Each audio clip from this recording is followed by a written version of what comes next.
There were a lot of questions, right? I think we got them all. I have no idea. I haven't checked that email in so long. No, I mean, like, when we closed out, we finished them, didn't we? I believe so. I believe we finished questions for the most part. I think that's the case. Maybe. I don't know. Doesn't matter. Hey, everybody, this is Andrew's skinny leg exposed. Oh, you're already recording? Sorry. Yeah, I hit record. Okay. Hello. I'm alive. Yeah, somehow. We're separated by 11 time zones. Or something like that. It is, you can see the sun leaking in through the curtains behind me, and you can see darkness behind Andrew. It's the lack of utter sun in a desert. Yeah, the irony. Yeah, we were talking about the weirdness of like how you, me, and Joe were playing Overcooked like a year ago or something, and like how insane it would have been if we like hey, by the way, when the sequel comes out, we'll live in 3 different countries because Joe moved to Japan like 8 months ago or something long like that, and you're now in the UAE. Actually. Yeah, it's been a year. Things changed fast. It spread like wildfire. First it was Joe, then Kel, then me. Everyone scattered to the winds. I've gone through some major life changes too. I have a bookshelf, and that wasn't there before, so that's new. Making progress. You're committing to furniture, which is a good step. I hated it. I specifically didn't want to commit to furniture for so long because I'm always thinking about moving, and now I'm thinking about moving more than ever before. But also, I have additional furniture. It's not. I mean, a shitty constructible bookshelf is cheaper than dealing with the mental strain of not having a bookshelf for your books for a long time. Yeah. Also, like I'm trying to think of the the moving process. You have a 10 by 10 room? Like, there's no way you can't just get a U-Haul that's like medium size and fit your shit in it. I've actually considered, because I've been thinking about this stuff a lot, because I'm dealing with like the emotional strain of the idea of moving for the first time and all that shit. You mean like out of state? Yeah. Well, yeah, it's I've already moved twice, but I was gonna say, you've moved before. This isn't your Yeah. But my first 2 houses were like a couple miles apart from each other. Like living with family, and then when I moved here, I moved like an hour away. So it's like, wow, what a life change. I have to commute to some people now. I mean, but then everyone scattered the wind, so I've actually run out of people almost, except for family. Now I'm talking about moving to like maybe like the Northwest, and I can go to where all those young adult novels are based in. Hooray! Why are they all based in Northwest? I actually don't know. Oh, because there's trees. What? There's always scenes in those novels where it's like takes place in some kind of foresty area. Okay. And that just doesn't happen in California. Like if you go to the Bay Area, it's just like fucking nothing.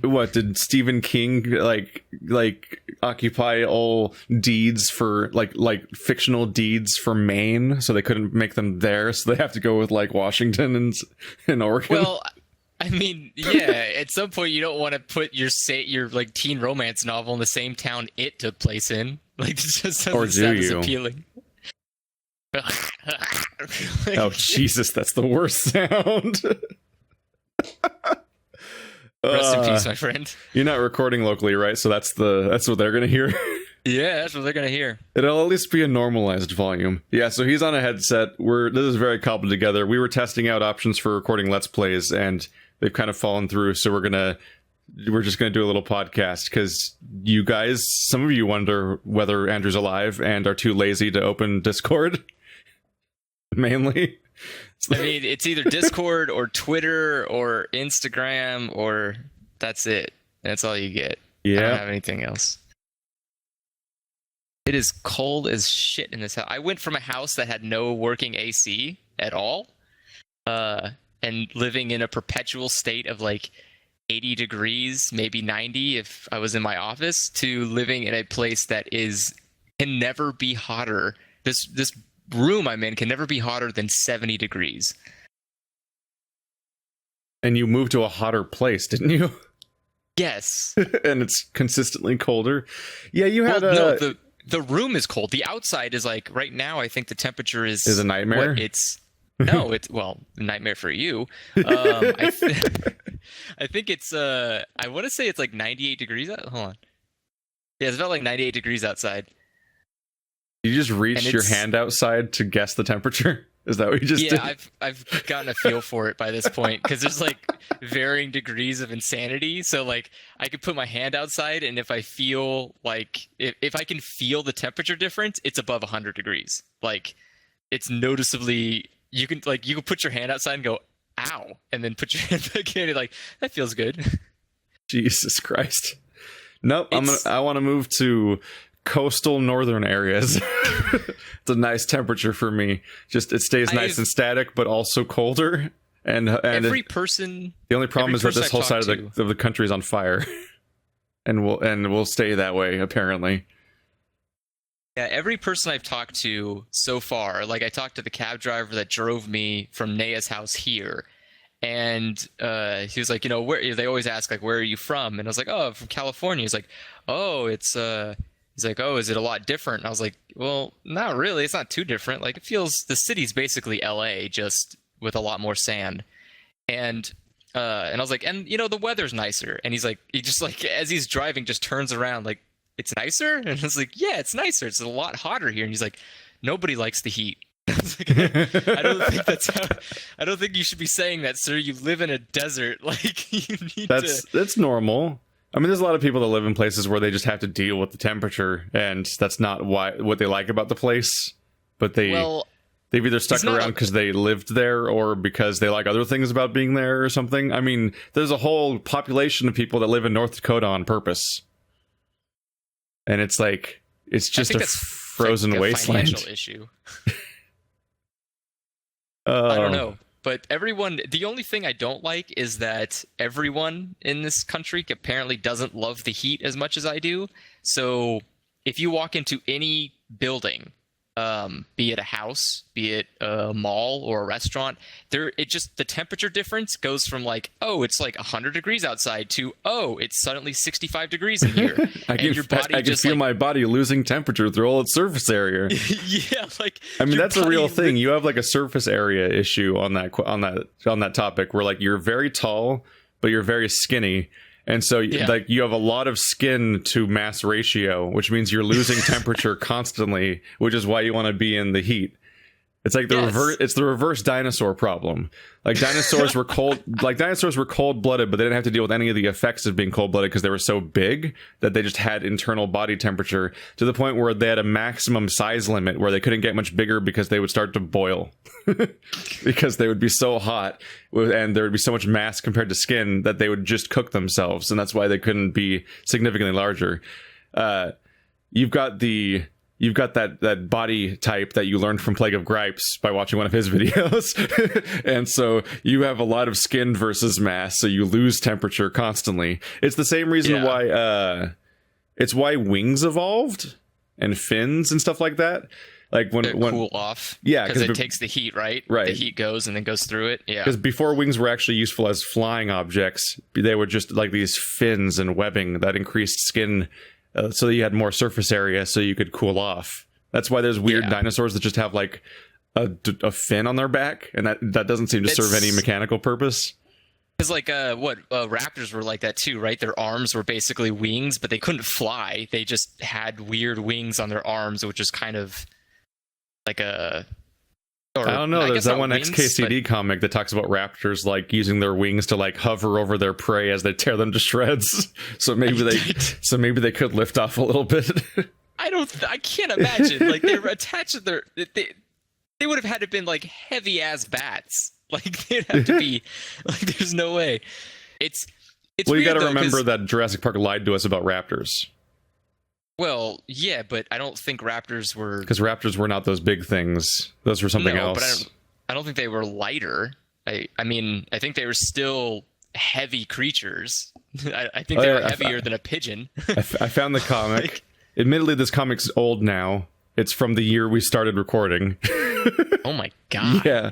It's like, what are you reading about? Dinosaurs? Oh yeah. They've gotten all weird since I was a kid. They used to be awesome, but now they all have dorky feathers, right? This says that now they think raptors used to use their wings for stability, flapping to stay on top of their prey while hanging on with their hooked claws and eating it alive. Jesus Christ. And then the adult sits down to read the books with the kid. And that's next KCD comic. So maybe, I don't know. I don't know. All I can say is that there's a it's funny because people who aren't skeletons like I am, a lot of them, I've noticed a lot of them actually start to suffer from I don't even know what it's called. It's like heat to cold sickness, where they go from somewhere so hot and then they go into a place that's really cold, and it causes their body to go into like a miniature shock real quick. So like they have this moment like where they came up for air too fast in the ocean. Yeah, like their body isn't ready to adjust from hot to cold that quickly, so it causes their body to like react badly, or it actually can make them physically ill. And I don't get that. Like, I don't have that problem. I walk into a building and I'm just like, yeah, whatever, it's colder in here. But everyone keeps telling me like, this is a thing. I've had it happen. I'm like, what the fuck do you people do? Like, do you? maybe you'll see it when you get to your first summer, like during the core of it, because now it's like at the end, right? Well, yeah, but when I got here, it was still core of this. Like, I would walk outside and it's like, be careful, it's 115 out, and I was like, okay. But you would see people doing construction too. That baffled me. I would see people out there like working on a building at 115 degree weather. But then if you turn, there's like a law. Obviously, the country has a law in place where it's like, if it's over a certain amount of degrees, you can't do construction. That's like inhumane. So the weather company lies. Like, if you listen to the radio, the weather just says like, it's 90 degrees outside. I'm like, wait, they just lie about the temperature? Yeah, so the construction people have to work. Oh my god, that's actually like really fucked up. I was like, because I was listening, I was watching TV and I was watching the weather station. It's like, well, the weather today is 90, and I looked outside. I was like, it's 90? That's pretty low. And I went out to have a cigarette, and I was like, it's not fucking 90. It's definitely above 100. You cannot. I know what 90 feels like. So the UAE does Fahrenheit, or are you translating? No, they do Celsius. I'm translating. Obviously, they say, I believe it's. 23 Celsius is 70, I think. So I think it's like I want to say it's 42 is like 100 and something. So I think it's like 38 is 30. No, I think 32 is 90. That might be 80. It's really hard. I can't do math in my head like that. I know it's Fahrenheit. I want to say it's like Fahrenheit minus 32 times 5, I think it is. I don't know what the equation is. It's a pain. It's a real pain. It's one of those things that you learn just long enough to get through a class, and then you forget it all over again. If you just go on Google and just type in F to C, it does it real easily. Like I think, so 32. Yeah, so 90 is 32 degrees Celsius, and then 115 is 46. So it's usually about between 38 and 42 degrees here every day, which is about between 100 and 105 degrees. So it's never too bad. Like there's a mall right across the street from my apartment, and I just walk to it to go get groceries. So it's fine. It's like a 5-minute walk. And there's other people, like you'll see random people outside walking during those blistering hot days, and you kind of question their humanity a little bit, because some of them are wearing like jeans, and it's just I've been jealous of that concept. Like, I've never lived in that scenario, really. Like, Well, we grew up in an area especially since where I lived in that neighborhood, it was like there's nothing there. It's just houses for miles and miles. And you've seen where I live now, where it's like it's just houses on like the fringe of like society. So I encounter stuff like I hear about like what Wander's been at Bird's Place for PAX West and talk about just like walking to places in Seattle. Yeah. And I'm like, excuse me? And then I'm playing like Yakuza, which has fictional Japanese settings, but still it correlates with what you said and what Joe says about being in Japan, where it's like you just kind of walk everywhere and stuff's everywhere and you just get places. Yeah. Like fucking Kiryu, I'm just running around as him. Like every 10 feet, there's another nice restaurant. I'm like, all right, that's nice. Cool. Now, and then you walk to somebody's apartment that's like next door to that. I'm like, fuck, that seems actually really good compared to what I've seen. I think Japan is probably the pinnacle of that mentality. Like Japan is the only country in the world where they figured out how to make everything within walking distance and make it livable. Here, not so much. This place, they like kind of wanted it to be Europe where you could walk around places, and then somebody showed up and was like, what if we made it like America? And then they just put everything as far away from everything as possible. So where I am, within walking distance, there is a mall, and that's it. Everything else that's an improvement over everything I've ever seen. That's at least slightly. Everything's so fucking spread out all of the time. Like I'm used to like driving like 1 to 3 hours to even just meet up with somebody that I know, or like if I find out about a business, I'm like, okay, I need to get to that place. All right, let's look up how to get that on like Google Maps. And it's like, oh, cool, it's in Sacramento. That'll be easier, right? It'll be about 80-minute drive. Like I'm like, fucking Sacramento. Why is this? It's because they made the whole town. It's like the whole biggest little city motto they have, where Sacramento itself is just fucking horizontal. It's like, just like it goes like this, the whole thing. Yeah. It's like all the towns we grew up in, but forever. Like it just keeps going without any increased urbanization at all. So it's just an infinite flat sprawl of driving for hours to get anywhere in one town. And the worst part is the only way to get to one side or the other is crossing through 80 to some degree. And there's always an accident. Like the only upside is everything has a parking lot. As opposed to like finding a weird structure, you have to pay a strange man to take your keys in and stuff like that. Yeah, that's how it is here. It's very rare that you'll find a decent parking spot. You have to pretty much pay to park anywhere here, and it's not cheap in terms of if I was making like an income here. Like for American, like converting American dollars to dirhams is pathetically amazing, because one dirham is equal to 27 cents in US dollars. So it's like 1 to 4. Yeah, so I came over here. I came to this country with only $3,000, and to them that was the equivalent of basically enough money to buy like an apartment. And it's like, yeah, you could just pay your entire year's worth of rent right now. And it's like before getting the job even.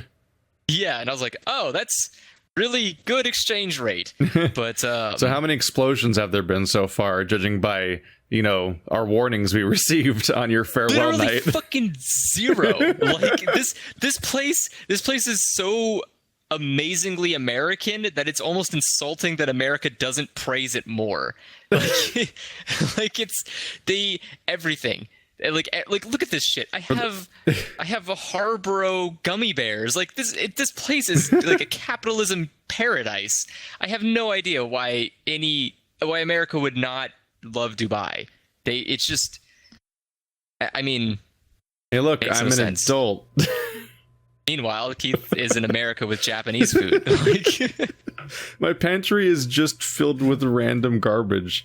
I hadn't gone to the KP place for like a while, so it was like well, now you're a frequent flyer. Well, no, so I went full tourism mode where I just grabbed random things just off the shelves.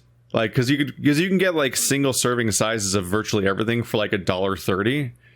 Yeah. So I just like grab this package. It was just random objects filling an entire bag, and that's been my pantry. I'm like, yeah, I'll just try this one. It's Korean rice cakes that have a crying girl on the cover. What? Okay, why not? We'll see how that turns out. That's how I discovered like the carbonated apple flavored milk, which is actually good. What is that? Is it actually milk? Yeah, it's a. I think it's made of skim milk, like the powdered milk. And then they mix that in juice with. No, it's apple flavor. I think I think it even says contains no juice on the label. So but it is distinctly apple flavored. I can see it. So that sounds weird though. Like I'm drinking milk, weird. But then it's like, wait, this is apple. Like it's both. It both is and isn't recognizable as apple and milk. Like they're both true and not true at the same time. It's a weird experience, but it's actually like the outcome is a flavor that's way more compatible and familiar than expected. It's not a weird out there surprise. I drank it. I'm like, oh, okay, yeah, sure. Would you put it in cereal? It'd have to be some pretty plain cereal. Otherwise, you just have like conflicting flavors. Put it in some Apple Jacks. Jesus. The serving sizes are too small. They come in like they come in like Red Bull cans. Yeah. Or like I guess coffee cans, right? It's like that size too. Yeah, so it's the serving size is pretty small to try to mix things into it, but that's cereal. A YouTube video. That's a Pro ZD video. Let's mix in the Apple Jacks with the Apple Korean milk stuff. The weird part is just the inefficiency of the system of that coming from Korea, so I can buy it for like $1 a can. And I'm like, is that worth it financially? Why are we doing this? I have no idea. You got to think about what percentage of that was paid. Is like what percentage of the thing itself is just the additional cost of the shipping. Like I bought a board game from Russia, and it was a $20 board game that I paid $60 for. Oh yeah, for the shipping because you have to ship it from Russia. I ordered the Pathologic tabletop game and a shirt, and you can only order it directly from Russia. They have an English version of the game, which they also only make in Russia, and you order it from them. They don't have. God damn it! It's not produced at a satellite location in like England or America or anything. It's still also in Russia, and you still have to pay like 3 times the cost of the product to get it. But at the same time, the product's surprisingly cheap at $20. So that's pretty good. That's cheaper than usual for a board game. Yeah, for its base price, that's pretty good. But I guess shipping makes up for it. In terms of food, like the food I buy here is just American food. Like there's no it's like you never had to leave. Yeah, it's like it's so weird because I go to the store and I'm like, okay, I'm gonna see what like cultural foods you've got, and it's like, do you want this?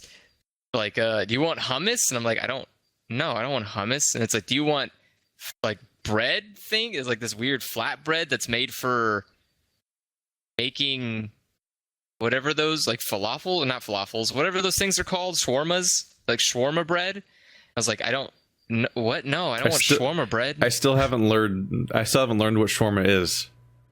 Shawarma I've had like a decade to learn about it since Avengers made it a joke, and I still have literally not encountered it. That was the first fucking thing that I was fed here when I showed up. Like I arrived off the airplane, got picked up by Naya, brought back to her house, and she's like, let's order fucking shawarma. And I'm like, I don't want shawarma. What the fuck? Why would I want shawarma? I just got here. Also, gross. I don't want to eat shawarma. It's terrible. I hate yogurt and meat mixed together because it's not human. Oh, right. So all that confusing stuff where it's like things like yogurt mixed in with other things, and that's like a whole other thing to like try to even learn what to think about that. It is not good. I'm currently unprepared. Listen, I just moved on to pineapple and stuff. Like I need time.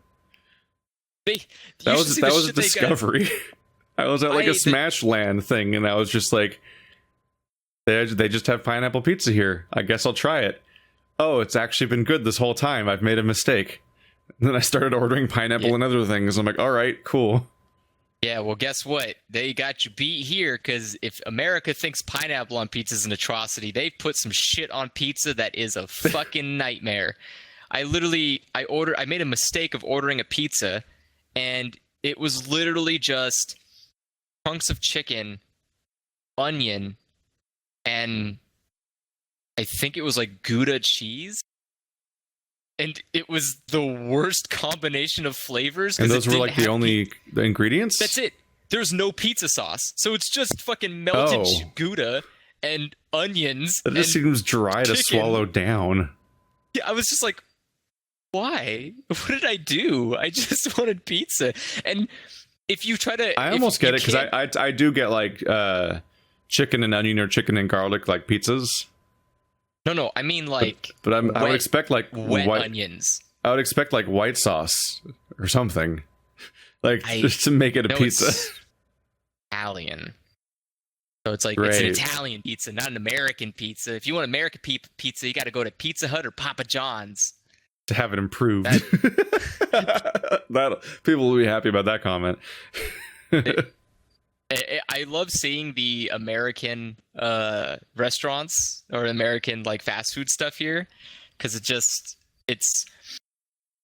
it looks all like crap. This doesn't look good at all to eat, and it just it just seems so like it's funny because people are eating it in droves, because it's like, oh, it's a luxury. It's like American fast food. You can't find this. It's like it's not a common commodity. I'm like, who would eat Papa John's? It's shitty pizza. Why would you do that? And it's like, yeah, but it's American pizza. It's the worst American pizza. There's like way better American pizzas. It's like, yeah, but what else are you going to get? Pizza Hut? That also the worst American pizza. Can you think of another one? Or like they have like Buffalo Wild Wings here. And I was like, what? What is that? Like, wait, is it actually, can you even... Like, it's so weird to try to find like what foods you can and can't find here or can't eat. Like you can't buy pre-sliced pork. Like if for a sandwich, like ham. If you want to get ham for a sandwich, it's not ham, it's turkey. But they call it ham. It's not okay. You shouldn't do that. That's a fucking I think deceit. they do that here. No. I think that's I think Subway does that. No, Subway does do that. Yeah, Subway pretends that meats are other meats and just lies to you, which is a weird concept. This is literally, I'm at the place, like at the butcher market part, and I'm like, I want sliced ham, and the guy is like, okay, I got it, and he gives me sliced ham. I go home, I put it in a sandwich, I eat it. I'm like, this motherfucker gave me turkey. This is not ham. I specifically said ham. They're not really comparable either. No, they're not. Hold on. I have.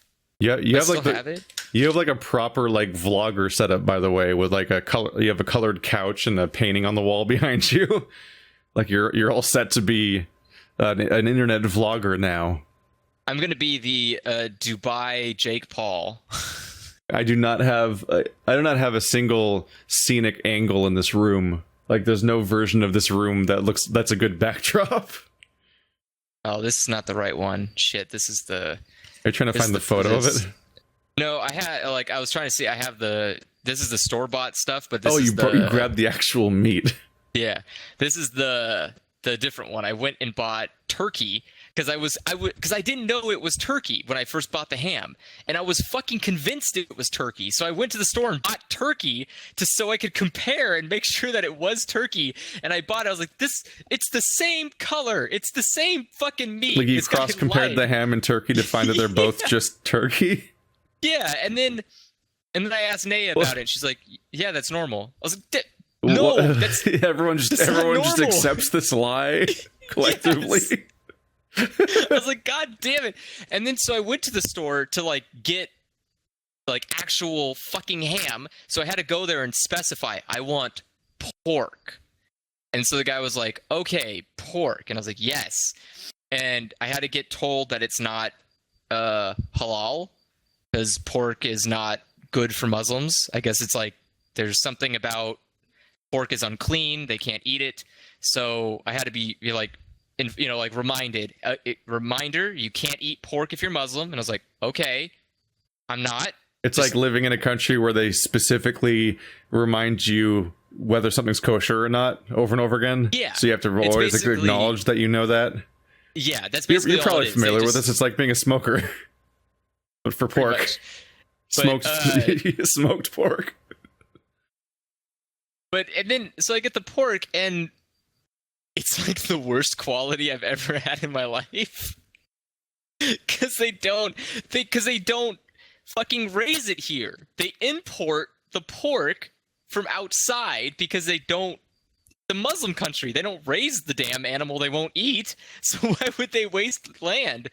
So it's like imported shitty, like old pork, and it. You don't like aged pork? Not a fan. I just wanted ham. I just wanted a ham sandwich, and I just can't have it here. I have to make the concession that's the sacrifice I left back in America. Ham but you got your other two big wishes, which is higher temperatures and affordable rent. That's like the two things you wanted. It's affordable. It's affordable rent if I am paying it in American dollars. It's not very affordable if I live here because, man, they really like to spitball you in terms of jobs. They're like, hey, we'll pay you $300 a month to live. And I was like, I don't even think that's how much it costs to go to the store for groceries every month. Like, what? But it's like you never left home. Yeah. A lot of people are go like to college that, for 5 years and get a degree so that you can work from your parents' house because you can't afford to move out the California way. I've come up with like a devious. I'm assuming it's legal. No one said it's not, so I'm just gonna go with it. But my plan is I'm gonna get like a regular shitty job for a visa, like just some whatever mindless drone job. You could have gotten a visa job here. Huh? You could have gotten a visa job here. Well, I could have. Well, it's a bad debit card joke. Oh, because visa. That's the joke. Yeah. Wait till you get to the visa joke and you use. That's a whole quest about getting a visa, and it's great. It's like the best fucking quest in the game. But I figure I'm just gonna get a shitty job to get a visa, and then I'm just gonna do freelance work in America and make American dollars and put it and just transfer it over and just like make a bunch of money. That's your life hack strategy? Yeah, it's a good strategy. Is that even legal? How does this work? I don't know, but I'm going to find out. I mean, can you be a YouTuber in the UAE, I guess is the question, because that's the same concept as you get paid for outside jobs by their money. Well, that's the thing, is you can be a YouTuber here in the UAE, but I think you have to be paid in dirhams. You legally have to be paid in the currency in which you work in. But because I'm an American citizen, I can technically work in the US, and it's legal because I'm paying taxes on that money, so the US won't come after me. But if I'm just constantly importing money into a different country, I don't know how that works, because I'm basically funneling money from the US into the UAE. But it would be really handy to survive, because like I can make close to what? I think I did the math. I can make close to like 50,000 dirham a month if I do that. If I do freelance work in America, so I can make literally triple Naya's salary in a month. Do we know if this is an incriminating podcast or not? I mean, it's like for all accounts I've said, it's not. I'm not doing it maliciously. I'm not sitting here like, all the American money will be mine. It's just like, I don't know if it's legal. No one said it's not. I checked the embassy. I mean, I guess you could ask Naya. She'd have a better idea of what's legal. He had no idea. She was like, I don't know. She's like, I guess you could as long as you pay taxes on it. And I was like, well, okay, I could do that. Like that's easy. I just fill out a W-9 and send it all my way. Which, yeah, I also don't know how that works because I have to pay property taxes and if I work like working taxes. I don't know how you do that from here to America. I also don't know how to vote. Like, apparently I'm allowed to vote here, but I don't know how to vote. That's a surprise. I can't vote in state elections. I can only vote in federal elections. So I can only vote for president, basically. Okay. You gonna vote? Yeah, it seems good. Huh? You gonna vote? I mean, I have to go to the U.S. Embassy in Abu Dhabi, and I think I can vote there during voting day, but I don't know how that works because I have to correlate. Do they have to process everyone in person in one day? I mean, well, in one location. It's just voting day. You know, it's like in America where you have voting day. It's the same thing. So if they just set up voting booths. I guess I just kind of wonder how many Americans there are, because that's like that could be a large volume of people to process in one building in one day. Well, it's going to be less than a city. Like, there's going to be less, because it's like the size of this. Like, Dubai is probably the size. Okay, that was almost an overestimate. Dubai is the size of half of LA.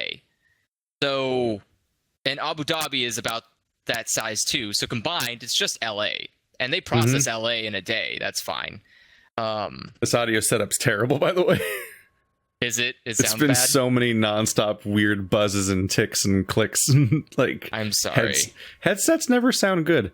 I've been getting that from in our WoW series. Marty has like an AT2020 or something like that, and like Nick uses a headset, and it's super clear that he's using a headset. Like, they just have like a whole different level of quality of like what comes out of that and everything. Like this is what I was talking about. Oh yeah, what the fuck is that? Yeah, this is the thing, Joe. Are those microphones up there? Yeah, is that those are the microphones. So that's what we're going to try to record Let's Plays with, but he's out of batteries. If I was a smarter man, or I guess if I had known I was going to do this, I would have just brought my microphone, because it does have the phantom power. Oh, yeah. So I can plug in the microphones. You left them all here in this Amazon Fresh box next to me. Got to put it in the Amazon Fresh box. Yeah. I currently have Andrew's whole microphone mixer and XS microphones, and also my other microphone I bought for our recordings, because so you had to go somewhere. Now. Your sister's not going to do anything with them. No. Have you checked in on Shadow? Is he alive? I mean, this is what Joe used to do Foley recordings, so it works for talking. I feel like the audience is waiting with bated breath about the fate of Shadow. What? I said I think the audience is waiting with bated breath for the current fate of Shadow.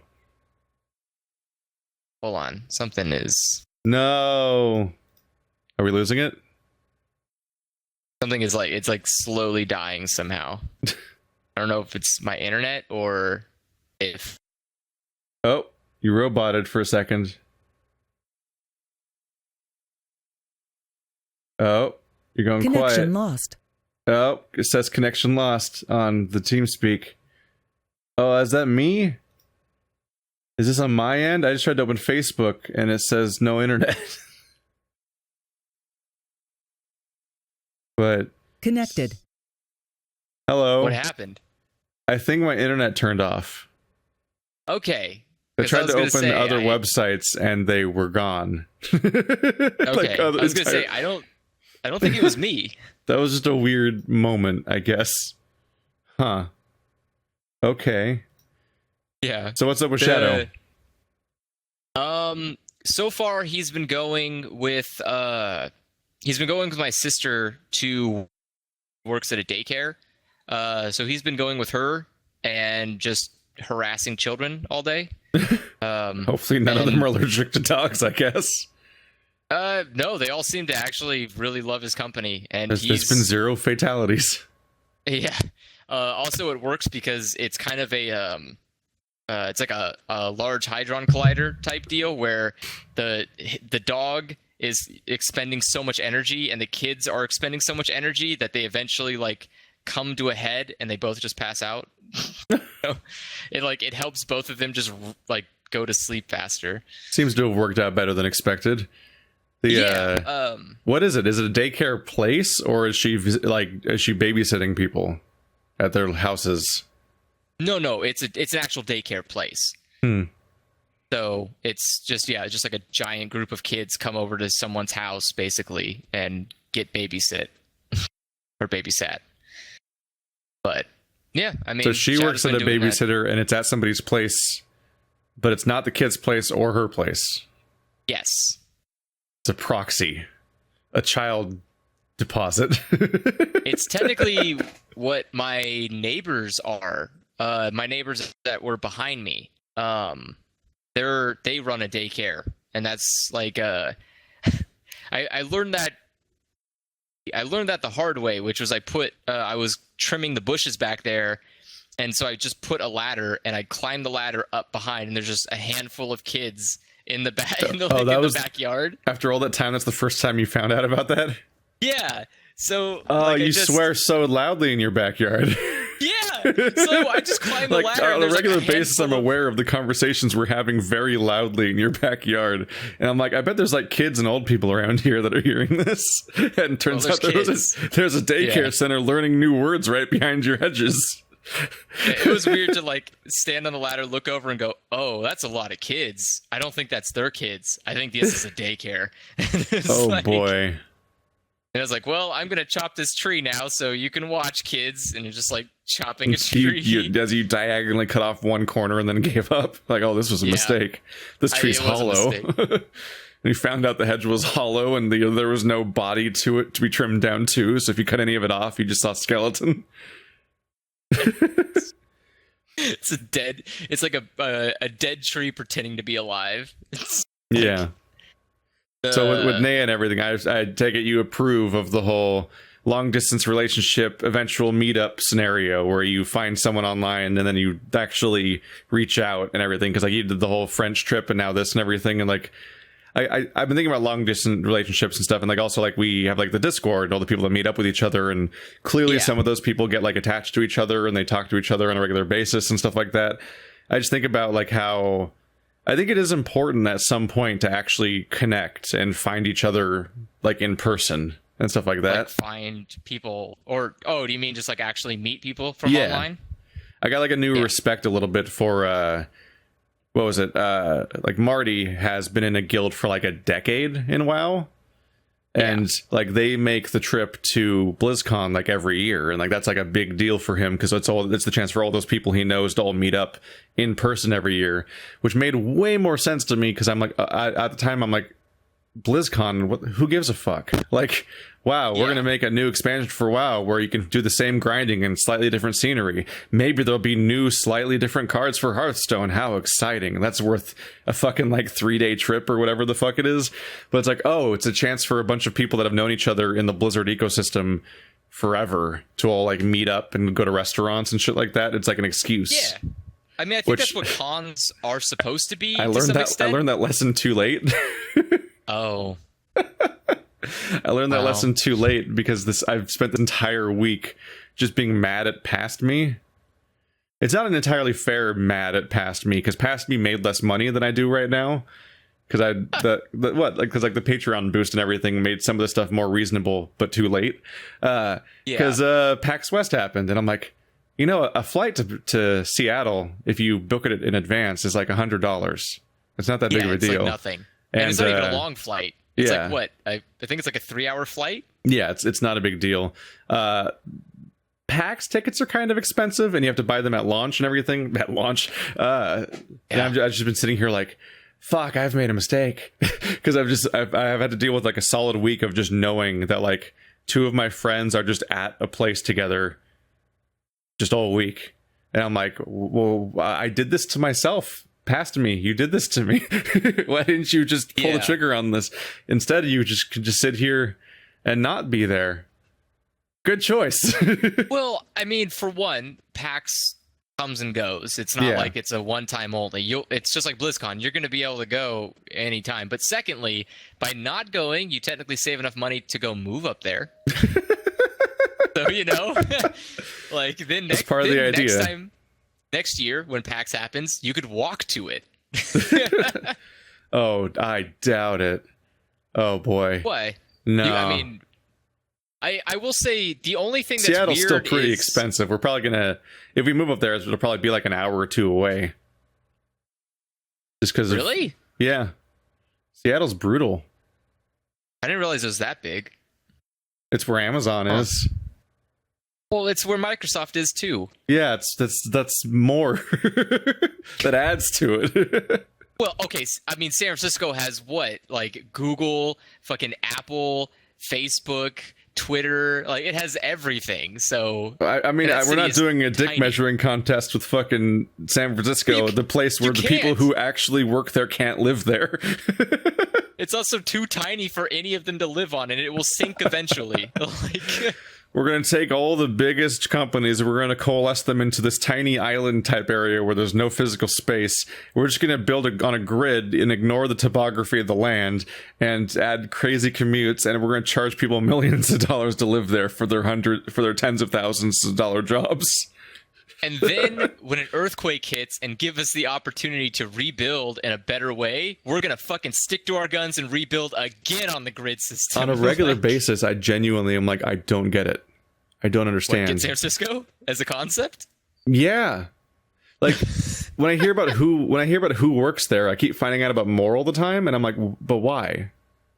Why? Like what is it? With Rooster Teeth, like the Funhouse people, I think are the ones, or is it Steven Septic? One of those groups, or both of them, like they're in San Francisco, and I'm like, yeah, why? Why are you in San Francisco? You could move 1 mile down the road. I mean, 1 hour down the road, just outside of that area, and do the same job because they're just in like an office building. I'm like, I don't know why you live there. Or like Giant Bomb. Giant Bomb is full of people that work in San Francisco at their office, and a lot of them don't live in San Francisco. They have to drive into San Francisco to work there. And I'm like, why do you work in San Francisco? I don't get it. That's the thing, is like all the outliner cities of San Francisco, like Emeryville, Oakland, Berkeley, all of those places are just filled with people who work in San Francisco. Like, no one works in those cities they live in. They all work in San Francisco because you can't live in San Francisco. Yeah. And it baffles me. It always baffles me because I see, like, I'll see people living in San Francisco, but I'm just kind of confused about what they do to live there. Like, half of them aren't CEOs of a company. So how the fuck are they affording to live there unless they're like literally like full housing it, where they just have like 7 people living in one building and they just can afford it by sheer splitting. Like, there's no way, right? How do you? It's I don't know. Renting an apartment doesn't is Max like, live in San Francisco now? No, he lives did. He used to live there. I don't think he lives there now, but he used to live on the outskirts of San Francisco in a family's house. Yeah, like, it's always a crazy shared thing. Yeah, but his family members own the house and they rented it out to him. Oh. So that's how it worked. And the house, I believe, because Max talked to me about it, and I was going to say, it's funny that you have way more detail on this than I do. Yeah, it's if I remember correctly, Max said that the house was paid off because it's like his grandfather's house, and his grandfather's had it since, I guess, his grandfather was young. So the house is like well paid off. So it's like any rent money is just, is basically paying the property tax. But yeah, it's like that's the only way to make it work, is that some of these people that have houses in San Francisco just have had them for all their lives, and they just keep them because why would you ever get rid of real estate? Because you've got like one of the most valuable pieces of real estate in the United States. Yeah. So then they just fucking rent it out for like $250,000, and that just all goes into their pockets. And then they don't live in San Francisco because why would they live in San Francisco? And they just make all this money. It's full of homeless people and poop. Why would you be a homeless person in San Francisco? It's the worst city to try to beg in because no one has money. They're all barely affording to live as it is. Like, the South Park joke was that California just is really easy to survive in outside.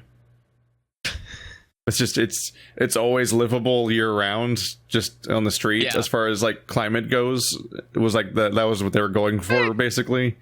I mean, it generally is. It doesn't get deadly hot in most of California, especially the closer to the coast where the ocean regulates the temperature of the air. And it also never gets cold in California, like never real cold. Though like, the only issue I will say is... the coldest I've ever seen is sometimes you'd wake up in the morning and like, oh, there's some frost on the grass. Crazy. Yeah. And that's only because we sprinkle them constantly for no reason. It freaks me out because like it technically it's winter now in this country, because like the moment is it because they just skip fall, they just go directly to winter. I was gonna say like winter's not for like what, end of December, right? Like just barely, or is it beginning of January? It's no, I think winter's from December to like February. What? Oh wait, I just weirdly misheard that. I weirdly, for some reason, I thought you said December to September. I'm like, that's the year. What did you just say? No, it's December to March. Oh, okay. Yeah. So yeah, but like winter only starts 4 days before Christmas. Oh, that always caught me. That always caught me by surprise because obviously that's like the quintessential, that's the winter holiday, and it starts 4 days in. But it's weird. I don't have a respect for winter because I live in California.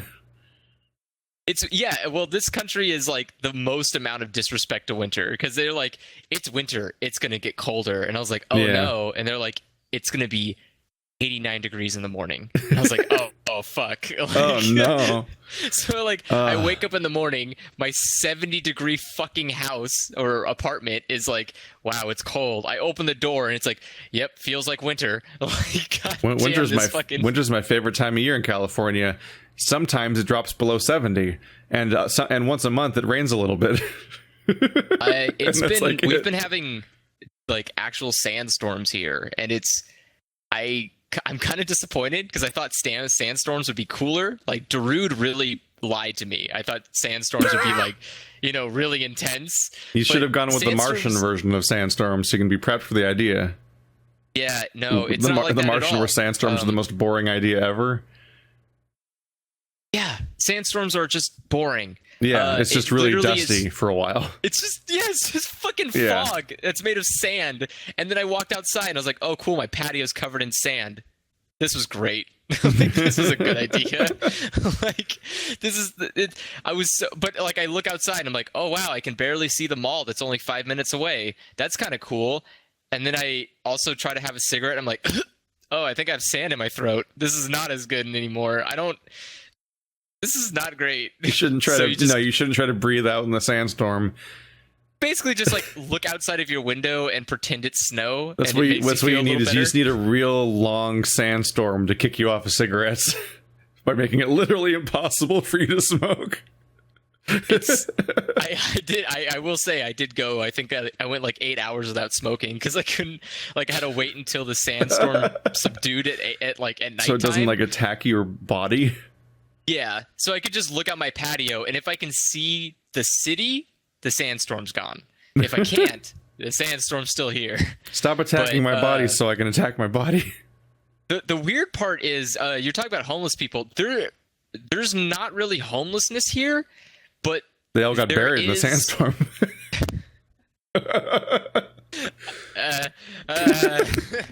I mean, there's not homeless people, but there is homeless cars, if that makes sense. Like, do you just mean people that live in cars, or just weird abandoned random cars that have been forgotten by time? They don't have towing companies? No, what happened was that there was Naya was telling me this history because apparently it's like some memorable part of their history here. But like there was an economic kind of crash deal where like a lot of expats just started leaving in droves, and they just left their cars wherever. It didn't matter. They just left them. And so there's like cars. And they're just not being identified at all? Well, no, they took the keys with them. So they can't just go in there and drive them away. They have to tow them. That's what I was saying. Is like, isn't this like heaven for the towing company? Well, no, because a lot of them were just left in the middle of the dirt. Like, they just left them in just the sand. Nowhere. So as you're driving around, you'll just see cars in the middle of the desert, abandoned and covered in sand, and it's just like, you'll see them just in general locations too, like in a parking lot. There's just a car covered in sand, and you know it's abandoned because has like 6 inches of sand on it, and it just it's so weird because there's like I'm just trying to imagine like a whole country that just constantly has like snow, but snow that ruins your car. It's abrasive silicon particles all over your car, just scraping everything all the time. It's also weird because to make the desert more fun, they decided to make a lot of artificial Did they install a water slide? No, close. There's a bunch of artificial lakes in this country, and you can tell that they're not supposed to be. I said that as a joke, and it actually was going to be fake water installations. Yeah. Yeah, but it's like, you can tell those aren't supposed to be there.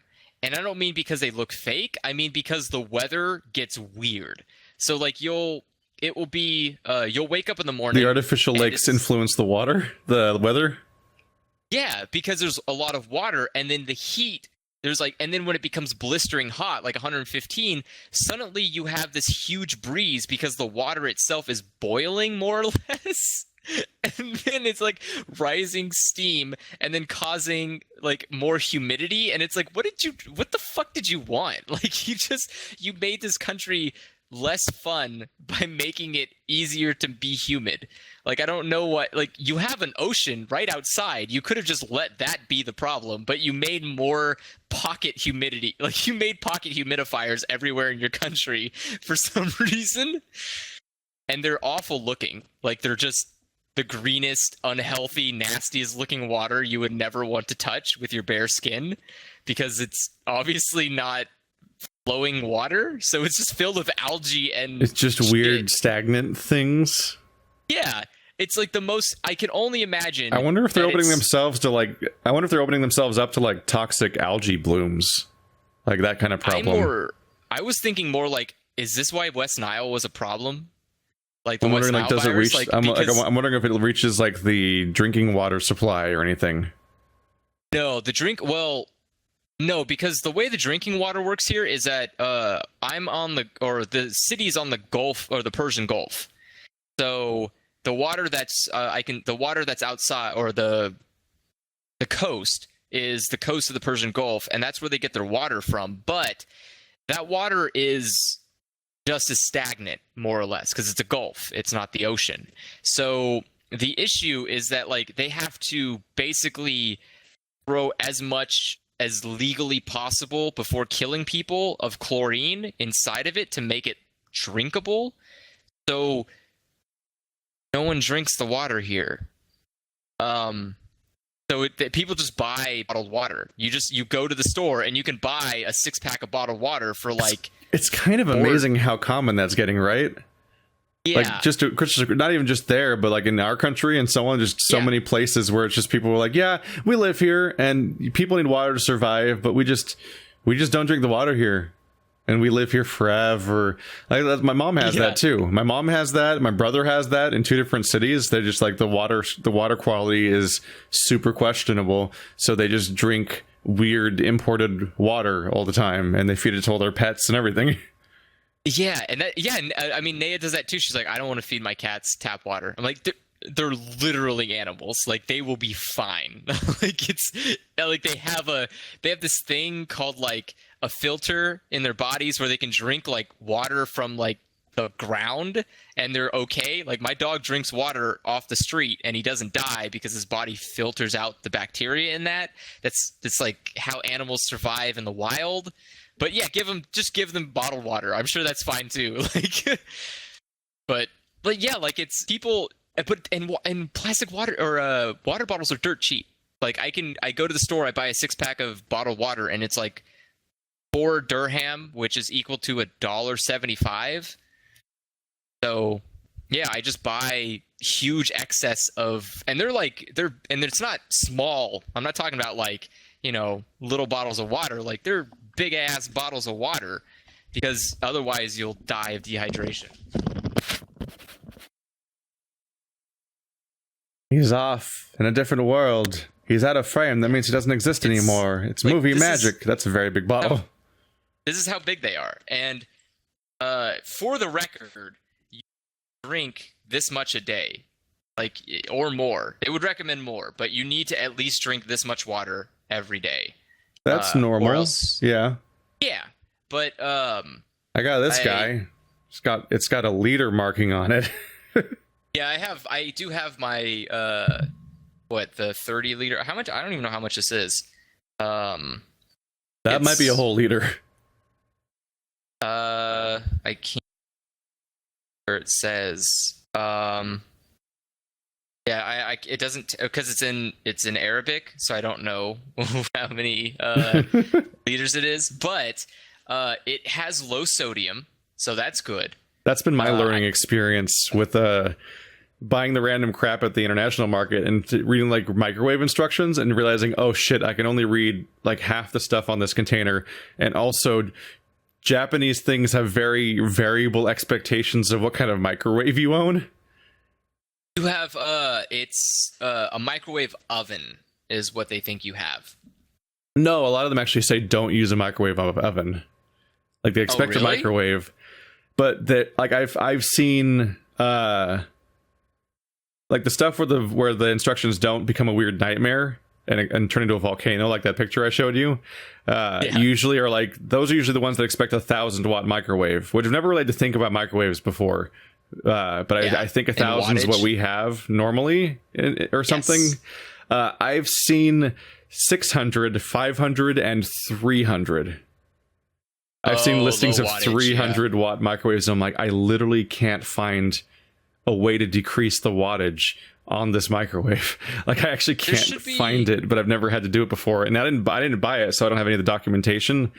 And there's no button that says anything about wattage on the thing. So I've just been like, I've just been experimenting. I don't know if you can even lower the wattage past base, which I think is 1,000. I think you can increase the wattage, but I don't think you can lower the wattage past 1,000. The best I can do is just reduce the cooking time and hope it works out. Which, admittedly, some of these things aren't even things that you're cooking to make them edible. You're just cooking them to make it prepared. Yes, like a lot of the stuff, it's already edible before. Like, it's like frozen pizza, or it's like you can just eat it, I guess, if you want to. But yeah, like I had the thing where I ruined the pancake, and I showed you guys that on like Discord, where I had Japanese pancakes, which are full of like, I don't even know. There's like, it's like, I think it's cinnamon and peanuts, like paste is like the makeup of the inside stuff. Was it a pancake or a hot cake? I think it says pancake on it, but I don't know. But it's a little flat like cake thing that vaguely has the texture of pancakes, but the inside has like a filling that's like some kind of mix of like cinnamon and peanut flavor stuff. And that's a hot cake. I didn't read its instruction. I didn't question its wattage. I should say I did read the instructions. I read the instructions too well, which is that I said to cook for 2 minutes. So I'm like, that seems like a long time for such a small object, but whatever. And then I opened. And then I learned. Yeah, when I opened the microwave, the first of all, the window was just white. Like the window to the microwave was white instead of, a window. Okay. I open it up and just I don't know if it's steam or smoke. I can't tell, but white smoke stuff is just billowing out like I've created like a Goosebumps monster in my microwave.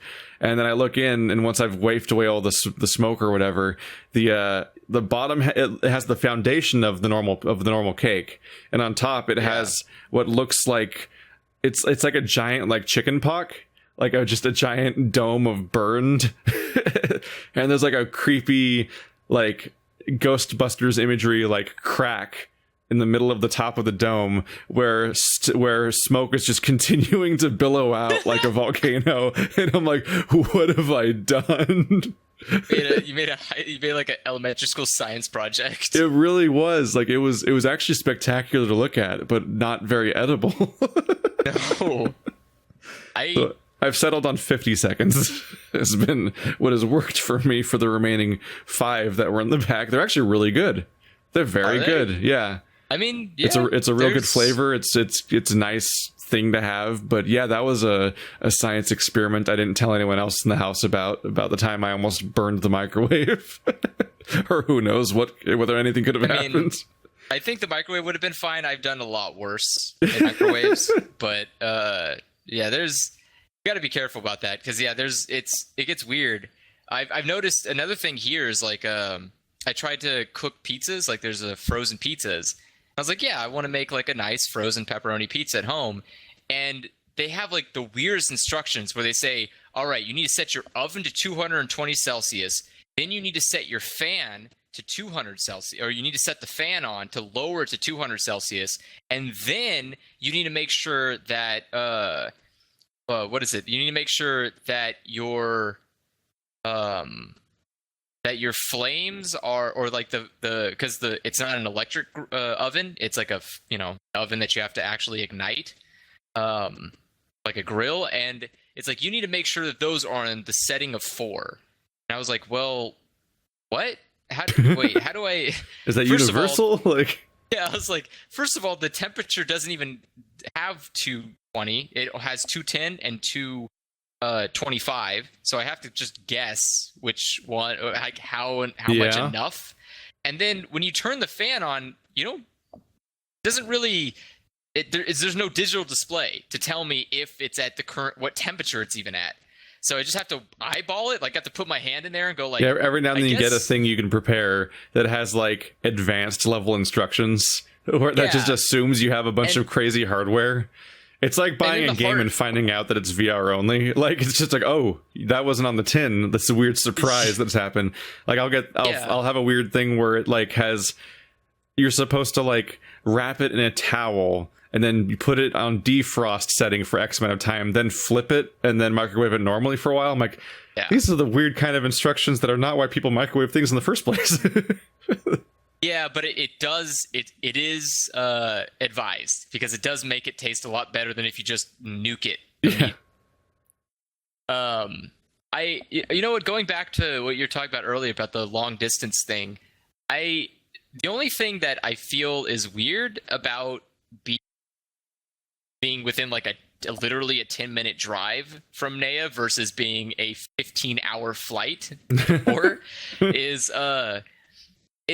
there's like this sense of like I feel kind of awkward about it, because I feel like it's like I don't know, it's like you feel like a person who's just intruding on someone's life, as if somehow the city is their life. Like, I feel like even though I'm not living with them, I feel that being in proximity of them is somehow intruding upon them. It's a super weird experience. Yeah. Like I basically did intrude on Bird's life, like, forcefully, because he was visiting Berkeley, and I'm like, I mean, we've never met in person. That's like right there. I'll fucking make the trip.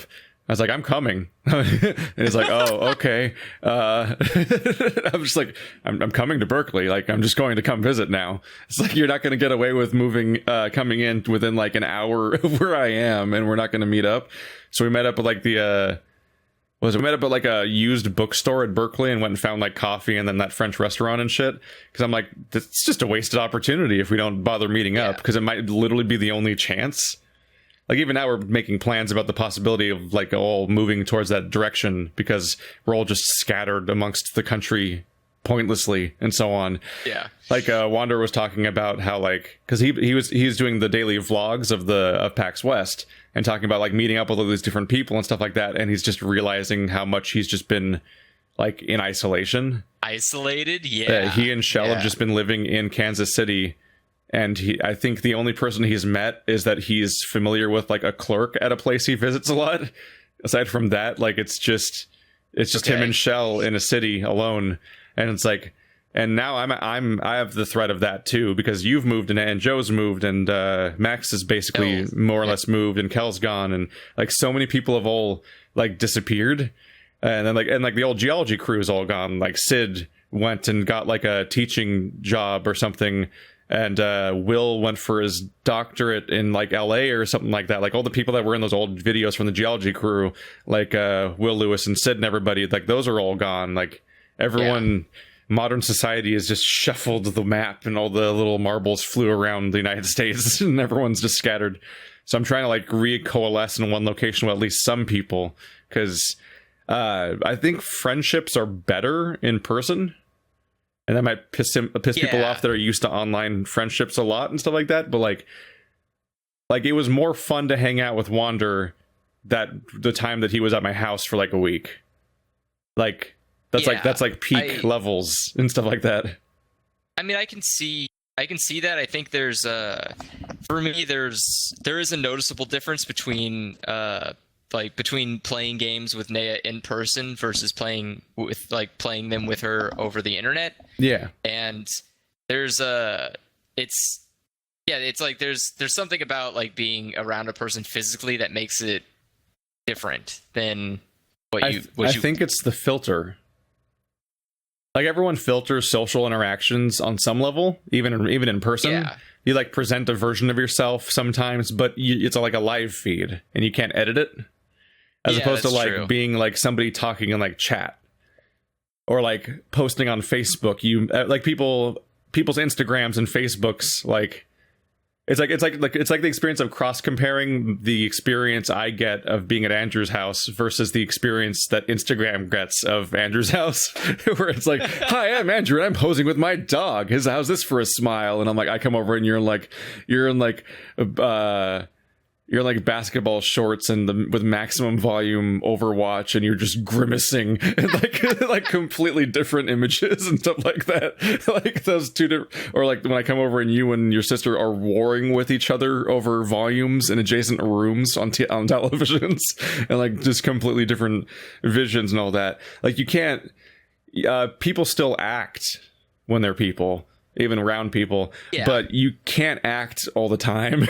Like there's a certain genuineness to it, and I think people who know each other and like each other already, if they can be around each other more in person, like you can get a stronger bond overall, because there's more genuine stuff going on there, and there's a lot more texture to everything, and also it becomes easier to forgive the many things that you might not like about that person in person, because it's like a full tapestry of personality and stuff like that. I can kind of see that. I think I guess it depends. It's the level of what things you're trying to forgive. But yeah, I get your point. Yeah. Well, there's a little bit of like the Andrew experience, right? Like going to Discord and you just see Andrew yelling about something versus like spending an 8-hour day with Andrew, and you see the peaks and valleys and progress and everything. Yeah, Naya went into detail about that a couple of days ago, where it's just like, there's a difference between like if I'm talking to you on Discord in front of everybody, it's way different than when like we're sitting on my couch playing a game or like having dinner or something. It's like how is it like a way basically it's the idea of like, how is it that I can hang out with you in person and it can go on for as long as time immortum and be okay, but the moment we're online, I can immediately just not want to be there. And it's like, that's like, how can you have the juxtaposition of something so like that kind of personality so differently? And it's like because in person I'm not as insane. Like I'm not into a lunatic in person. I'm mostly just quiet. Just like I just keep to my fucking self. And then I also think of like the strain that comes with like the idea of like, for the last like 5 years, more or less my entire friendship with like Wander and Bird has been broadcasted live. Like every moment we're around each other is while something's live streaming or a video is being recorded, which does change the range of how your human experience with each other can express itself and how that can happen. and how your relationship can happen and everything. Like I think about like we for the last several months there was the 2-hour podcast, which is like candid talking, but is also a thing for an audience. But then like half an hour of smoking and eating lunch and shit like that in your backyard. Then like kind of a back and forth of like and like let's say about like 70-80 minutes of Zero Escape, followed by 10 to 15 minutes of smoking and talking, and then 70 to 80 minutes of Zero Escape, like alternating between those two. And like I think about the fact that like for like the last 5 years, that middle part doesn't exist for like my other relationships because they're online only, and because we're doing a show. It's like we can't just like, I look forward to the idea of just being able to like have other experiences where you just, we're just gonna go to like this pizza place or whatever the fuck, and it's just, it's not on the internet. It's kind of weird because I would say that in a weird twist of irony, that even when we're doing a podcast, I think the moment that we're not recording and those moments where we're just eating lunch and smoking and like I'm having a cigarette, those moments are more interesting somehow. Like we always somehow the moment that everything is off. We have just before and just after the podcast smoke moments where we're like, that should have been in a podcast. We always have better conversations the moment there is not a record button. There's like also plenty of shit, though, that just would not go in a podcast. Well, yeah, but I mean, the idea is there's more genuine like conversations, I feel, that happen because there's not that thought in your head that someone's listening. And I think that's like what you're trying to say, is that it's hard to have an actual real friendship when someone's always peering in. It's kind of that, it's like a Truman Show-esque deal where it's like it's really hard to get comfortable in bed when you know someone's watching you sleep. Like like I think of like various like live moments where someone says something and clearly somebody else is kind of bothered by said thing that was said, and then it just becomes a weird stilted thing for the next hour and a half, where it's like this thing's not being resolved, and also it won't be resolved afterwards because we're just gonna all scatter to the winds again, as opposed to like walk into their room and talk about it, for example. Because there's moments where there's stuff that you don't discuss live and things like that. It's I've navigated so many fucking weird relationships as my job, basically. Like there's our whole recording relationship. There's the weird remote recording relationship with Wander and Bird. There's the audience relationships, both the commenters that are only in the comment section, then the Discord people, and the Patreons and any mix thereof, and Q&A people, and the people who send stuff to the PO box. Like there's so many different weird, confusing layers, which you fucked up even more, by the way, because you're like, I'm gonna make friends with one of these people and meet them. I'm like, cool. What the fuck is the barrier now between audience and patron and real life friend? It's gotten so fucking muddled because of that. Because you're like, I'm just gonna. We had the weirdest like fucking twist of mindfuck moment where we were all, because I brought my PS4 with me to Dubai. And we were playing Diablo 3. Are you talking about when you unlocked an achievement on my account? So we were playing Diablo 3 on my PS4 at Naya's house. And the way it was set up was I was playing on my account and Naya was playing on your account and her husband was just playing on a guest account. And I was like, how do you feel that 2 years ago you started watching a person and right now you're playing on their PS4 account on Diablo 3? And it's like, how weird is that circle that had to have happened? And it's like, to her, it wasn't even like a click. Like it was just nothing she didn't think about. But like she took a moment, was like, wait, I am playing.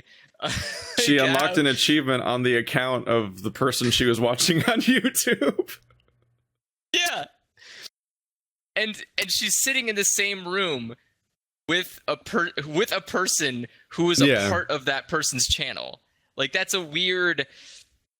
It's a weird experience. What is the interaction? I remember I used to like I used to always hang out for like there's like a 5-year span where I'd be in party chat all the time on Xbox 360, which I see as a mistake in many ways, because it made me not appreciate a lot of those games because I was multitasking and stuff like that. And it was like, I look back at those games, I'm like, wow, my retention was bad for like Nier and stuff like that. That was a whole era where I was either listening to podcasts or talking in team chat whenever I was like playing games. And I'd be playing like single player games, but just hanging out with people. The way you hang out in like a Discord and stuff like that. Yeah. There was like Randy Game Freak and a few other people there, and Mercado and a bunch of just people. And like some of these people were like in True Achievements, and some of these people were in Achievement Hunter audience, or the Rooster Teeth like community group like, and shit like that. Community maps and stuff. Yeah. And so in part of that group was Brown Man. And just hanging out. Like if you look at our original run of Dark Souls that we did, a really bad one. I specifically remember the memory. We were walking across that one bridge you walk across that's above the first boar. Like not the one that's directly above the boar, but you beat the boar, you loop around through that hollow-filled room, and then you cross this one bridge that overlooks that wall again. Yeah. And then you cross over to like after that's where the rapier looking guys are that are like a tiny shield and a cape, those people. Yeah. As we're crossing that bridge, fucking like Brown Man is online, like pops up on the screen, like that kind of shit. And I remember like I sent the most fucking like, because like talking about what I was talking about before, like all these bizarre social environments that I don't know how to navigate between like audience members of various levels and like Naya and shit like that and so on. I sent the most cringe thing. It's like one of the more embarrassing things where fucking Michael Jones like shamed me on his podcast, because this is the thing that happened where Michael Jones shamed me on his podcast as the Internet Box podcast. They did the first 2 episodes, and they had Michael kept making fun of the intros of the first 2 episodes, that shitty fan submissions, and he was mocking them. Yeah. And so, but he mocked them by doing a really like doing a mock intro of like a shitty low effort input, like Internet Box. So I just did both intros that he did back at him. I just voice acted his own mock intros back at him to make a third intro, which was the episode 3 intro for Internet Box.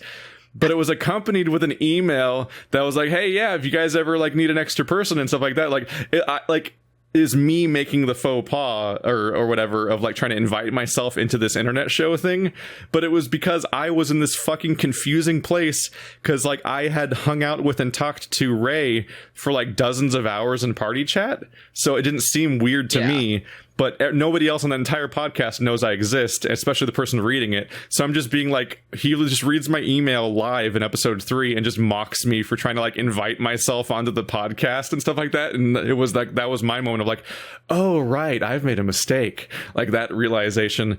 But then even after that, I'm with Ray playing Halo 2 on PC, helping him unlock multiplayer achievements. And I'm like, I don't know where the boundaries are. I can't gauge things anymore. And now I'm on the other side of that, where I don't know what the fuck to make of people. I did that whole like the thing where I was like making the appeal of like, hey, I'm trying to improve my living situation. Like, here's my Patreon. I'm not like done increasing my income, just in case anyone thought that, like, because some people thought I was just well-to-do off because they see a YouTuber or whatever and they must be rich or something. And like multiple people invited me to live with them, and I'm just like, oh, no. No. Wow, that's not what I expected. That's been a reoccurring thing, is people inviting me to live with them in various states or countries, or somebody saying you should move to South Africa, it's really great and stuff like that. And like, now I'm like, wow, okay. And it's it's like on multiple levels. Like there's multiple, like one thing, if it's just a genuine offer from a kind person, then they're just being good and they shouldn't feel bad about that. But some of them, like, I've had multiple interactions with people that have completely gone past the parasocial thing, and they're full in, and they're like obsessive types over internet people, and it's like a risk. And it's like the type of person I think of like when somebody showed up at Boogie's door and stuff like that kind of thing. Like, if that kind of person's inviting me to live with them, it's like, this could turn into Mercy real fast. Like, was that the name of was Mercy the name of the Stephen King book, where like the person kidnaps the author and like breaks their legs in the bed and stuff like that? Or Or it's also just if it is just genuine, it's just I'm still just some random dude that doesn't know them, and so it's like it's like me taking advantage of their infatuation with my channel, and it's like it's a super every aspect of that's super uncomfortable. So it's like a big old like thanks but no thanks. Whoa, like I don't know how to process this.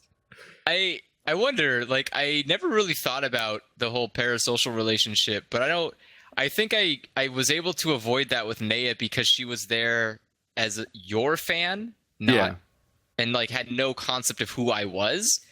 So by the time that she was aware of who I was, it was too late for like a parasocial relationship to develop, I guess. Because like at that point you knew them. You met her before she started noticing you were in any of the content. Exactly, and so we were friends. That just makes it a real relationship. It does remind me of how I hate streams. Like I just don't watch streams, but I'll watch you or Bird or Wander stream because I'm just watching my friend. As opposed to a stream. Like the format has no appeal to me, so I exclusively watch people I actually know in person, basically, on those things. Which some people. I mean, makes sense. It's like watching, like on YouTube, I don't watch other Let's Players, but I will watch your content because I know you. Yeah. But I'm not going to go watch, like fucking, like PewDiePie or like, Achievement Hunter or Game Grumps because I don't really care about watching other people play games. That's just not what I care to watch. Did you ever watch those parasocial relationship videos? The long ones. Yeah, they're very long. But they have just enough Bo Burnham sprinkled throughout them to keep your interest, don't they? Yes, they do. Yeah, actually. Oh, I got something to show you. Oh boy, a vacuum cleaner? You shouldn't have. No, I have a copy of this. Is that backwards? Is that backwards? That's backwards, isn't it? With the no, I could read it. Oh, it's backwards for me. But yeah, it's like the poem book. It's all Shel Silverstein, like, where it's got like a poem and an illustration, and they're all about like dicks and stuff or whatever. It's such a nice build-up to a very bad delivery, which is like, it's like Shel Silverstein. It's nice poems with a little accompanying art about dicks and stuff. Like, It's my one and only poem book. I've purchased Bo Burnham paraphernalia. I also saw it. Did you see 8th grade? No, it is not being aired here. Surprisingly. Oh, that was after you left, huh? Yeah. Oh, the timing. I'm waiting. I'm hoping that I can I've been trying to find a torrent for it because I wanted to go see it. I actually wanted to go see it in theaters, but I was gone, so I felt bad.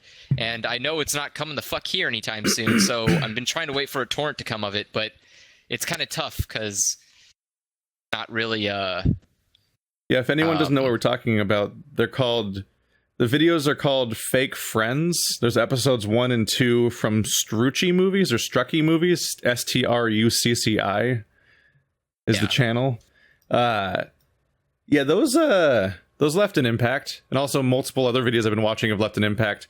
On one part in particular, I saw like one of my motivations to get moving on moving is because of that whole part in episode 2 about Jacksepticeye, where it's just like watching his emotional state erode over time from isolation because he's Irish and all of his friends live in LA, and like that's like just watching his friends all hang out with each other from afar for prolonged amounts of time as well. He doesn't actually know anyone in person, and like that's the scary thing about being a YouTuber sometimes is that you can give all of your time to your audience, like hang out in Discord, read all the comments, go through the Patreon, and like and it feels like you have to, and like it's what you're supposed to do, and you're thankful for the fact that you have what you have and stuff like that. But if you can get in a trap, and I'm afraid of I'm specifically trying to avoid the Jacksepticeye trap of what happened to him, where he was giving all of his time to his audience all the time while living isolated from all the friends he's made and not making any local friends, and then just watching as that like degraded his sanity basically, and I'm like, fuck. and he's way up there. That's terrifying. I mean, I felt, well, not that way obviously because I wasn't YouTube famous, but I felt that way living at home all the time. Like that was one of the motivators to leave, is because I was living in like this, like basically was almost like a prison of my own design, where I would never leave, and I never had reason to leave because there's nothing to do where I lived. But I'm not going to move because I have a house, and like I see people, but not enough people. You had like the gift. You had like the gift/trap of like you inherited a house, and you're like, fuck, I have a Californian house. So how did this happen? How did Millennial get a house? And then you're like, fuck, now I have to stay in this house. That's the secondary realization is you're like, I didn't really pick this.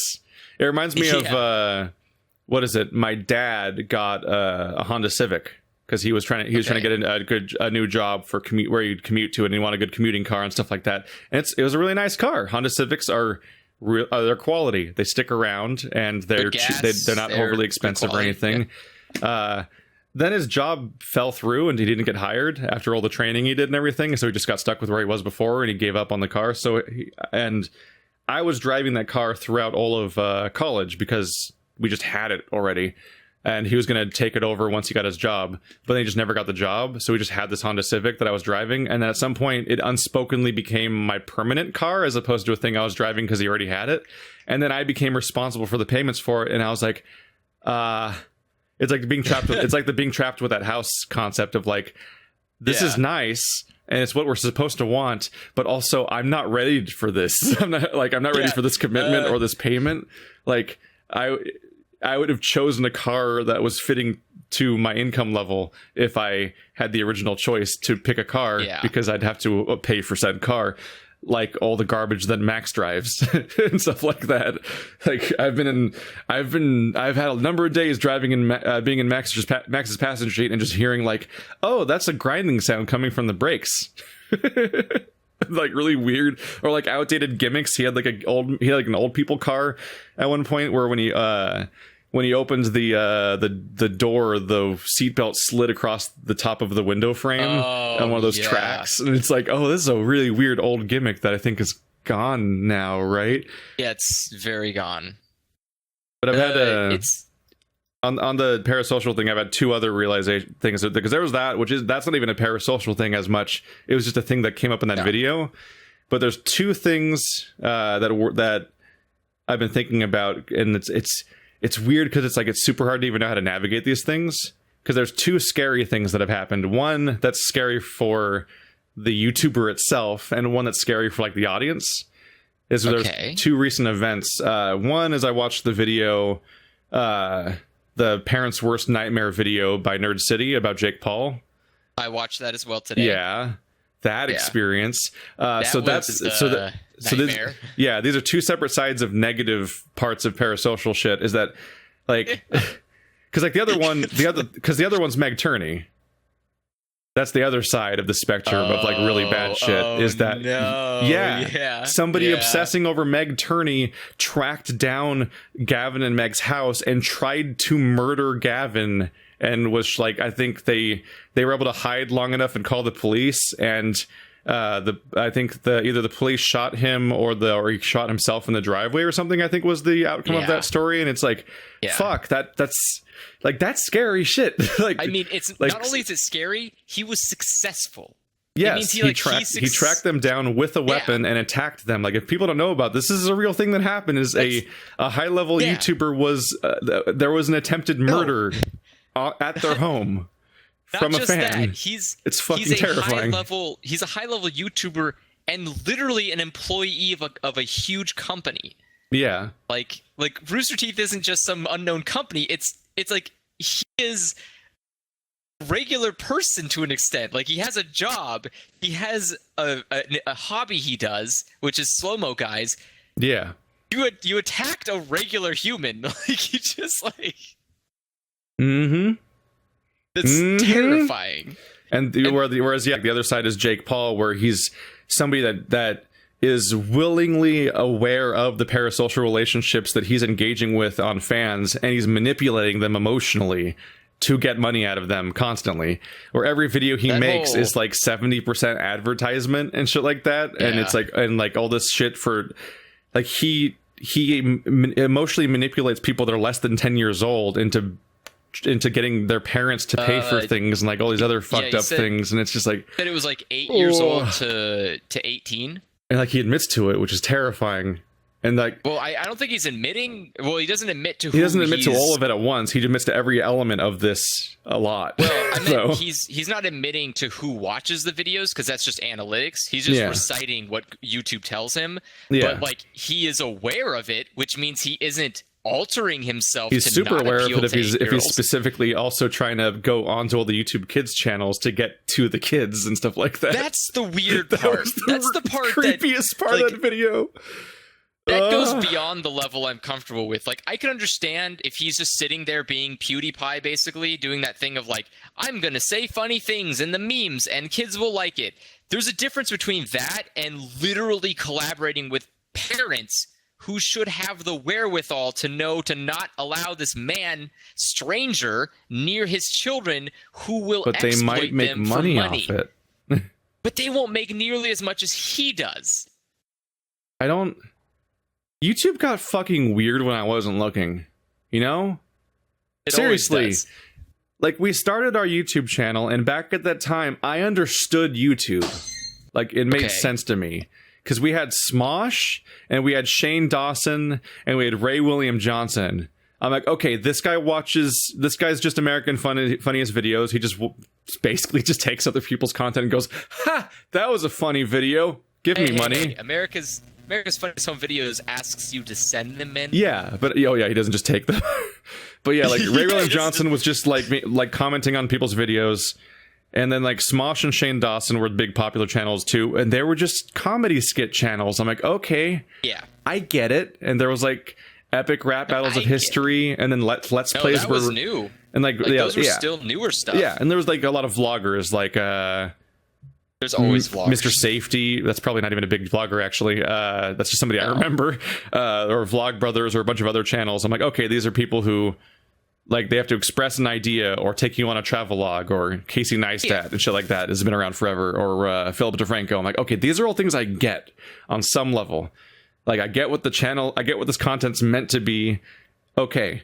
Then Let's Plays became much more popular, and that's, like, something I could just uniformly get. I'm like, okay, watch somebody play a video game and maybe say some funny stuff. I understand the full spectrum. Even if it doesn't specifically appeal to me, when I see like the really irritating shit from like the kid appealing to the Let's Plays that appeal to kids and do highlight reels and they squeal a lot and do stupid meme stuff, or like zoom in on screen turns red, zoom in on face, eyes have lens flares on them, and the audio blares out, that shitty meme and stuff like that. I'm like, okay, I at least get what's happening here. But when I look at Jake Paul, Logan Paul, like Rice Gum, and a bunch of other channels, I'm like, do they just show off they have better lives and that's their show? Yes. Like a lot of these channels, whenever I see content, I'm like, they're just flexing on their audience, right? Like that's their whole. Well, look how good my house is. Look how much money I have. I'm bragging about all my money. Buy my merch. And that's the content. And I'm like, what the fuck is happening? The point's more insidious. It's more like he's insinuating that by being a part of this, like being a part of his clique, his group, he can the ways to be just as rich. It's a Ponzi scheme. He's literally manipulating children into buying his stuff, because buying his stuff means they're a part of his group, and being a part of his group is how you be successful like he is.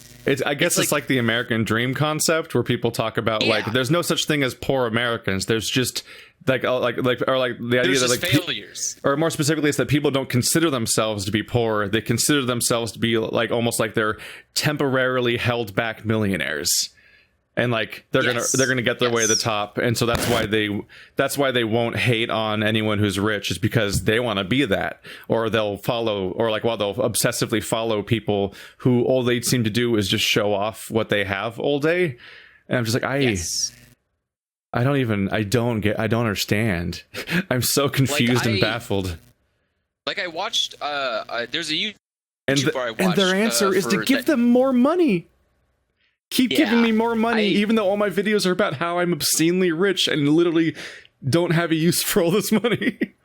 It's weird because I watch a YouTuber that does that, but in some way he's like he's actually he's somewhat more proactive on actually making you rich as well, which is kind of weird.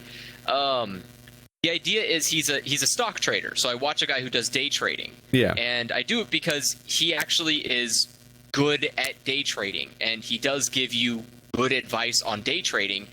And but his content is also a mixture of him showing off he has these Lamborghinis and cars, but if you actually listen to what he's saying rather than just watching what he does, the thing, like, all of his stuff is made to be clickbait, but at the core of it, everything he keeps telling you is like, these cars are not luxury items. I don't own these cars for fun. I buy them and then resell them for money. I have a house that's really big, but the reason I have it is because I rent multiple houses that I make income from to afford this house. Like, he's like going through things of saying, like, I have a lot of money, but I have a lot of money and you can too if you do if you do these things. It's not just like you don't just have money all of a sudden. You don't just always have money.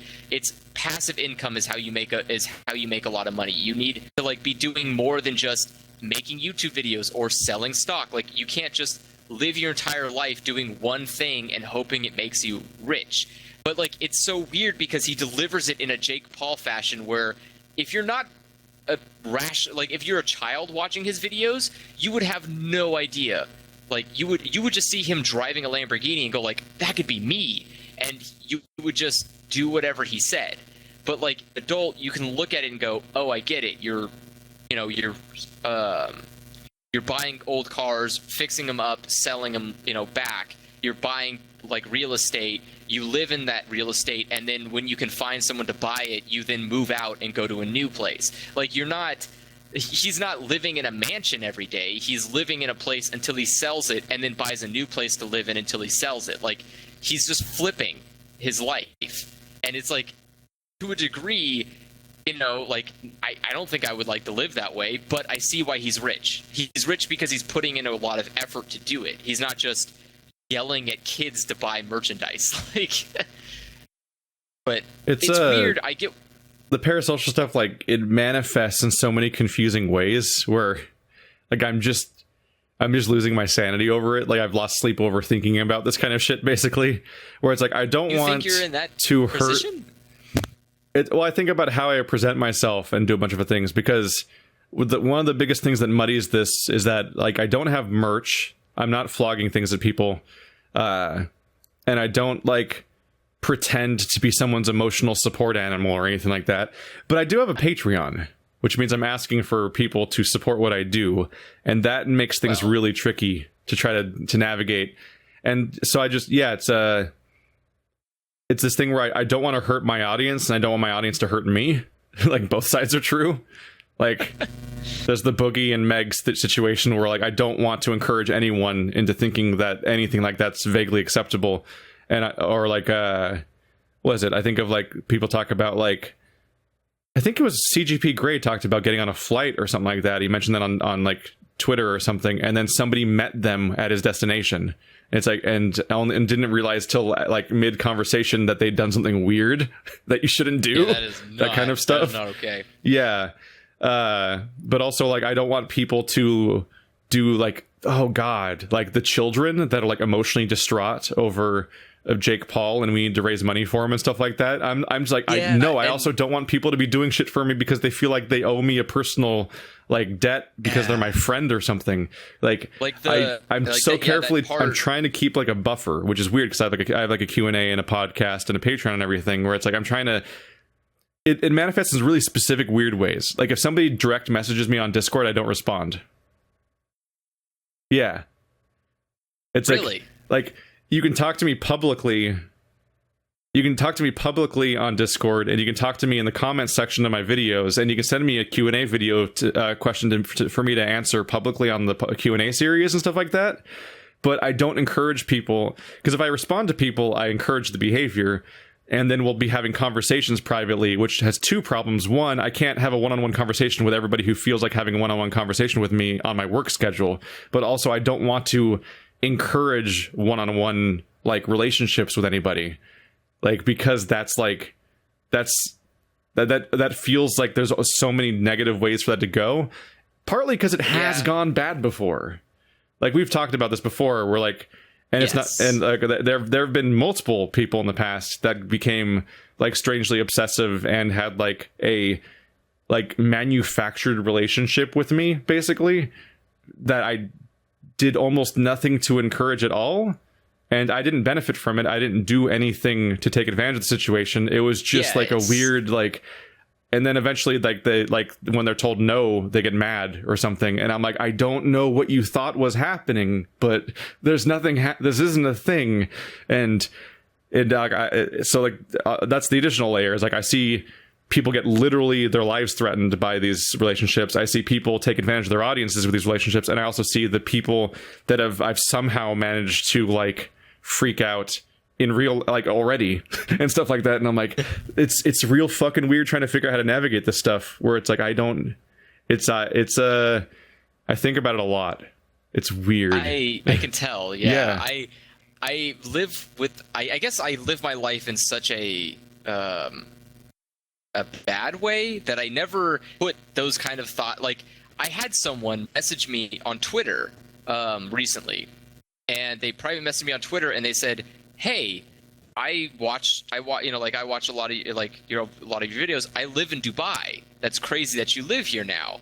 And like, my first instinct was like, I'm more shocked that somebody in this country watched my videos, but also like, it's Naya was like, hey, you should meet that person and stuff like that.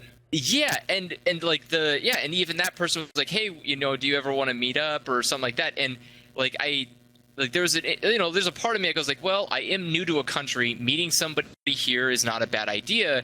Like, I did take a moment to go like, but I don't know who you are, and like, the cards are stacked against me. That's a whole other thing, is the idea of somebody meeting you that may have listened to you talk for hundreds of hours. Yeah, and you're finding out they exist now, like that kind of experience. Yeah, and it's like, and it's not to say that like, obviously if there's any truth or kernel to this, is like Anea is a good example of like, I can make friendships can happen from people who you interact with on a certain level. But it's like, again, with her, it's a good example of, because we knew nothing about each other before interacting, it was an even playing field. We became friends because we didn't know each other. There's also the slight weird, terrifying thing where, like, if you do ever make friends with anyone from the audience, and then people find out about that, and that becomes like the new strategy, like they look at what that person did and try to emulate that to become in. Like, I think of like thoughts that I myself have had, for example, of like, I wonder what I could do to get a job at Rooster Teeth, like those kinds of moments where you're like, like I think I unironically tweeted like a multi-POV edited video to Jack once and stuff like that, to just be like, I don't know, maybe you'll just see it, even though those poor people get that all the time, which is kind of their fault a little bit, because they kind of advertise that they're the coolest job ever to the public constantly, to millions of people, which leads to people wanting to try to get in. And they do constantly say like they prefer to hire people in their community, which creates an even more like concerning rift. Because like, you see Barbara, who was like a community leader on the forums, and it's like, now she works there, and it's like, oh, so I just have to be super active in the forums, and it's like, no, you need to have a specific way you interact. Like, Barbara wasn't going around like talking to every member of Rooster Teeth privately and saying like, how's it going, guys? You having a good day? Hell, let's hang out and get coffee sometime. Like, she just interacted. Like, so we talked about the idea of like meeting up with somebody that you've heard talk a lot, but then knowing that they don't know you, and that like reaction. I've had that in Micro once. It was the it was the same day that Michael Jones mocked me for that intro. I was like vaguely like, oh, well, that was embarrassing, but whatever. I think that that Internet Box did at the time is they would do a live stream thing in like Tiny Chat or whatever it's called, right after the podcast aired, where there'd be like a Partridge Family. What was the grid of faces? Brady Bunch. It was like a Brady Bunch website where a bunch of people would be doing what we're doing right now, but anyone could join. They'd be like in a queue for who comes in next the moment somebody else leaves. It'd be like 9 people. So it was like the cast of Internet Box and random community members. And so I got in at one point and talked directly and had really awkward conversations with like Barbara and shit like that. And I'm like, this is really weird. Like, I instantly understood why there are like those convention cringe fest, like cringe compilations of people asking a question. And it's because every single time that person who's interacting with a person they care about, they've never, ever spoken to that person a single time, but they've heard them talk for dozens or hundreds or thousands of hours, maybe for years, and think they know their personality and a bunch of stuff about their history and their career and all these other things, and the interplay between all the different cast members of some show or something. And suddenly they're asking them a question directly in real life. And oftentimes mid-sentence have that realization of the fact that, oh, right, these people super don't know me. And that makes it really... That makes all the rules of how to talk to someone so confusing and terrifying. Yeah, it causes like a really immediate freeze where you go like, oh, like I've experienced that. I feel like I experienced that the first time I met Nea in France, where it was like, even though we've both been talking online, when you meet a person for the first time in physical form, it kind of becomes surreal, where you go like, you're that person I talk to. Like, you're the living embodiment of that person I've communicated with. But you also have a doubt, like a sense of doubt to yourself, where you're like, are you that person? Like, I don't know. Like, it's so, like, how do you interact? I don't know what your tone of voice is. Like, and also at the same time, a lot of it isn't weird because you've talked to them directly before. Like, you kind of pick up right where you went off. Like I had the experience of picking up Wander at the train station, at the BART station. And then also, like, and that was easier because, like, when I got there, he was already there because I was running a little late or something, or something like that. The opposite was way worse. I arrived in Berkeley like early-ish, and I'm just standing in that bookstore pretending to look at books, basically, because we were going to meet up at like a French restaurant or something was his plan, and I didn't want to just stand around outside a restaurant surrounded by people sharing random awkward eye connections here and there. So I went there was a used bookstore like next door, so I'm like, I'm just going to stand in here and pretend to look at all of these like, what's his name again? Like Kurt Vonnegut books and shit like that. Like, I was just like looking at whatever, like it's kind of staring at spines, and it was actually a while, and it felt like it took infinite time because I'm like, I don't, just at some point they're gonna walk in, because I told them that I was at the bookstore next door, and I'm just like, I don't know, that was a really weird, long, prolonged anticipation of contact with because it was Bird and Lady Bird were showing up, and I'm like, they'll be here at some undetermined time, vaguely close to when we agreed to arrive, and it was like, it felt like I was there for like an hour. Like, I was like, I hate this.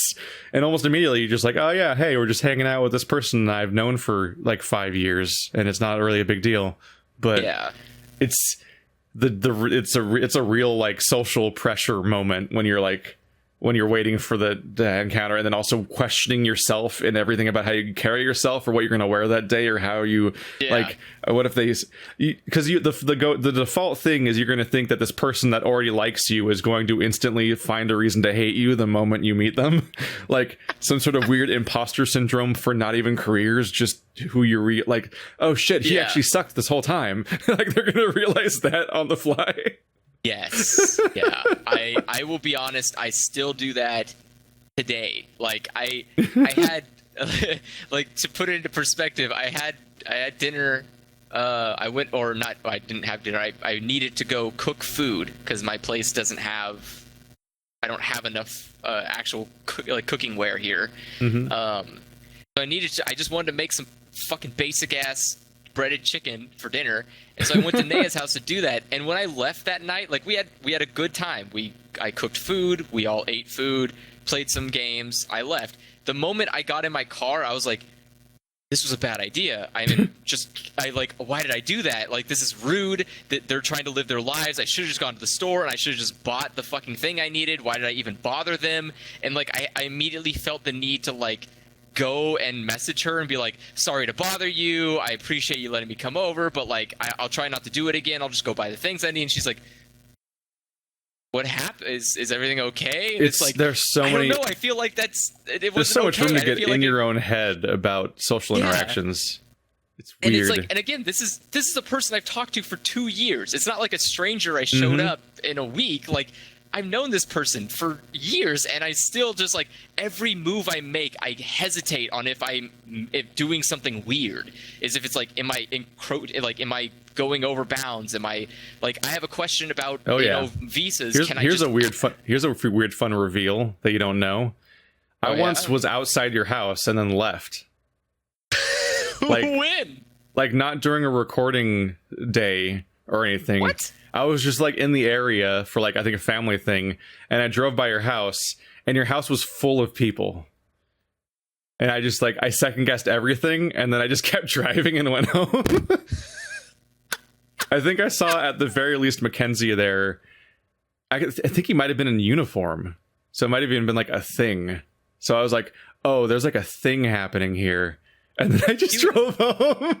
It might have actually been, I genuinely can't remember, piece together what the timing was. It might have just been a random off day during when we were recording, or it might have been during that awkward year or so where we didn't record at all.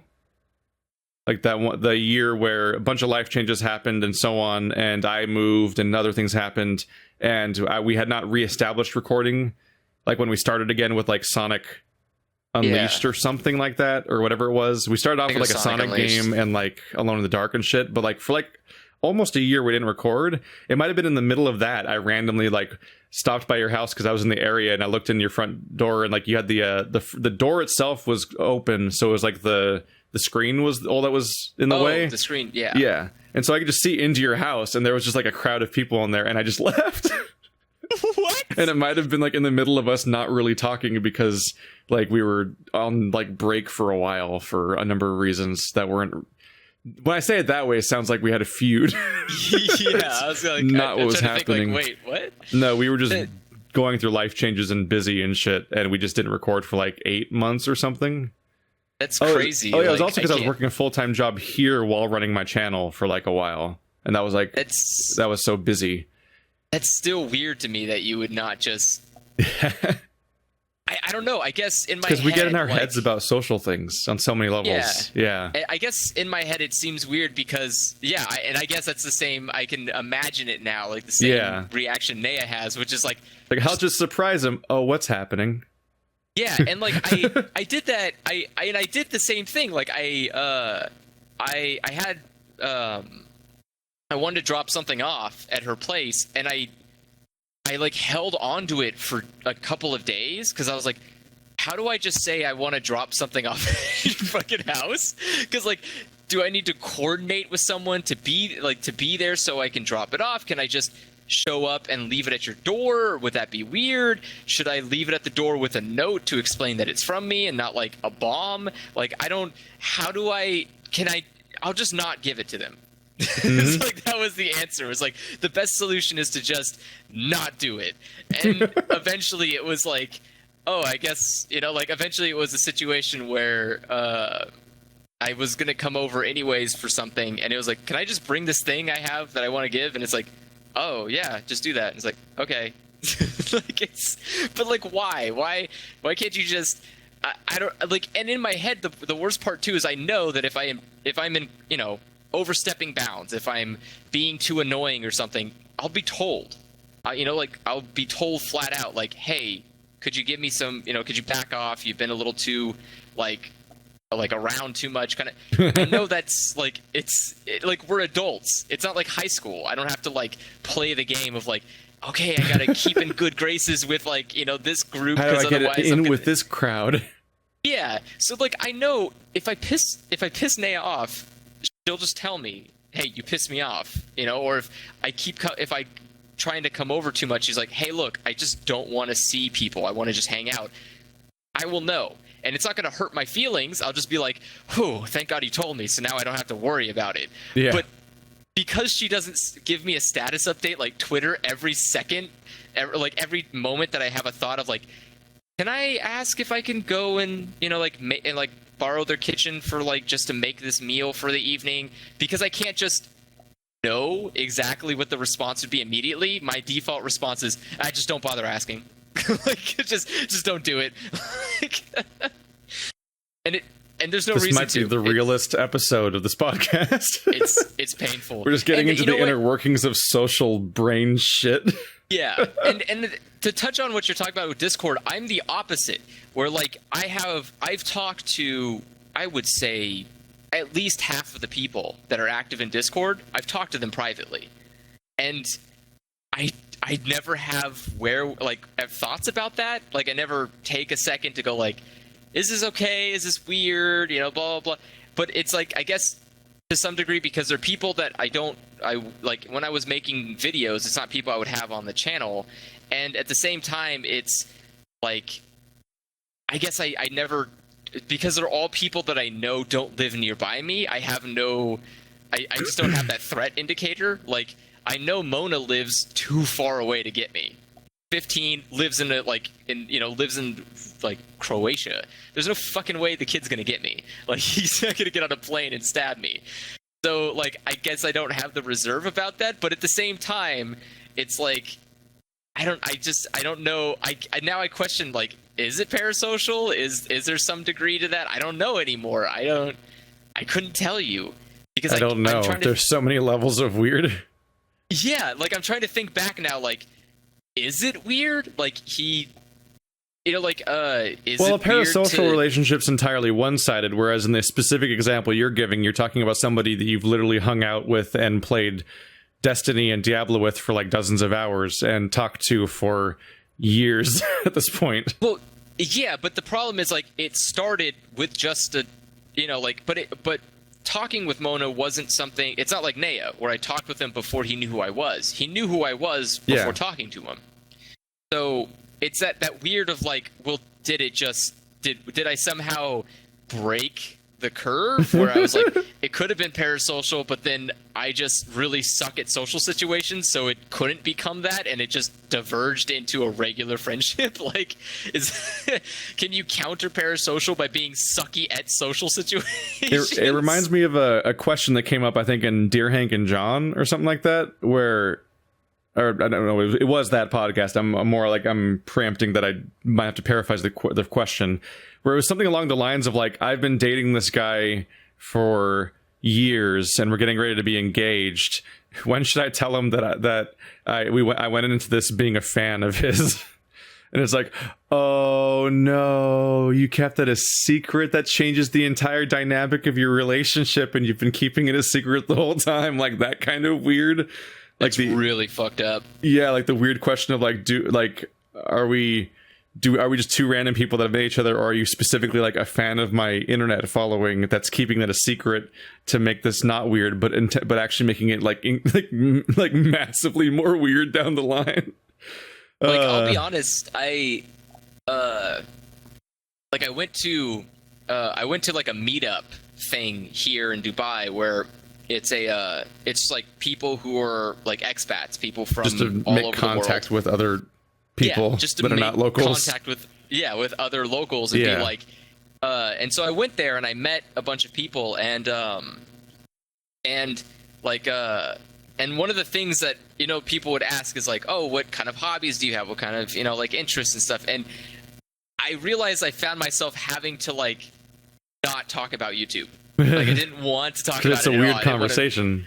I didn't want to mention it. I didn't want to say anything. And there's, there's it's like people, oh, you like playing games? It's like, yeah, I like playing games. I've been That's doing the whole thing it for when you a work while. like your internet, like when you work a desk job, you don't want to mention your like internet following, because it's just a really weird conversation to have. And also people can then go look at it, and then that can come back at that. And also now all your future stuff you make is made with the thought in mind that they might be there too, and you're like, I love that my family is continually too lazy to actually look into what I do. They just their eyes just glaze over. I'm like, yes, I'm safe. Like I did meet some people one of them more or less to a degree is more becoming a friend than the others who I haven't really communicated with as much. But like I realized I was getting to a position where I was like, oh, I'm becoming friends with this person. And will I ever tell them? Like, do I just avoid the topic forever? It's just a dark chapter of your past. Like, that's the thing, though. Because you haven't been uploading any vlogs to your channel, so I assume you're just dead. You just forget that about yourself. It's your tragic backstory. But that's the thing, is like at some point you can't just hide that forever, because if one mistake happens, which is easy to make, such as someone adds me on Facebook, and if they add me on Facebook, they'll be notified on my Instagram. If they're notified on my Instagram, they'll be able to see all of my pictures. They see all my pictures. Obviously the pictures will be of me recording content. They can see that there's a link to that content, or at least know what the content is. And then, or worst case, they can go from Instagram and find that I have a Twitter. If they go to the Twitter, they fucking know I have done YouTube, because there's so many people on there that are aware, like, that talk about it. And then it becomes this spiraling out of control shit where it's like the person can walk up one day and be like, oh, you used to do YouTube? And it's like, I don't now. I have to just kill you. Like, I can't. This can't go on. Like, it's just. He knows, and he must die. Yeah, and but it's like I can't. I'm not gonna like delete my Twitter and delete my Instagram and delete my YouTube channel, because it's not. There's no point to doing that. It's not as if I'm embarrassed or ashamed. It's just it's a weird conversation to have with somebody, and I don't know how to have it, and I don't. And again, it's like, how do you tell somebody that kind of like, again, this is a person I've met this person on. I don't even have an acceptable drop down option when I like get insurance or file my taxes of what my job is. Like, but that's the thing. That's a weird experience. Like, I met a person in this country who has no idea who I am. I have no idea who they are. On the same breath, there's another person in this country who is a fan of my content and knows me, and I don't know anything about them, and they live in the same city. And like, the thought that there could be an accidental interaction in this city where I'm hanging out with that person and the other person runs into me is like nightmare fuel. Like, what would happen if I'm sitting down? Now that you know that somebody knows you in the city, there's the constant like feeling that someone's going to recognize you randomly in the street. And the worst part too was always true, like, and it was always more likely before than it is now. But now you know about somebody that might do it specifically. Exactly. And the worst part too is that like I mean, thankfully I'm not somebody who goes out and about often. I'm not like running around town in this place. But the idea that I could be at a bar and this person that I've talked to that's a fan is of drinking age. The fact that I could be at a bar having a good time and someone could walk up and catch me like that unaware, like to a point where I might be intoxicated, and it's like, hi, I'm such and such. It's like, fuck, what do I do with you? And it's like, I have to just like pick them up and throw them outside, and it's like, just stay there. Like in that movies where the person will like drag the person outside and put their hand over them, like, shh, you don't come here, like that kind of stuff, and you got to keep the secret alive. It's like when it's the power move when in a superhero movie the villain that knows the identity of the hero shows up at like their bar or whatever, or it's like, aha, nice kids you got here and everything, and you gotta like, what do you want? Why are you here? I've had the same kind of experience with the same fear. It's like an excitement fear moment when I went outside and went shopping and stuff wearing Wanderbot's shirt, and I'm like, oh, they might recognize the shirt, and then they might recognize me when they realize, like, they might figure out why I'm wearing the shirt, and they might realize that I'm the person in Wander's videos, and I'm like, huh, and then they'll know I shop here, and that makes things different. And I just think of like all the various members of Rooster Teeth that live in Austin, Texas, and they're trying to keep their houses secret, but they're also like kind of world famous individuals, and they can just be spotted in front of their house on any day.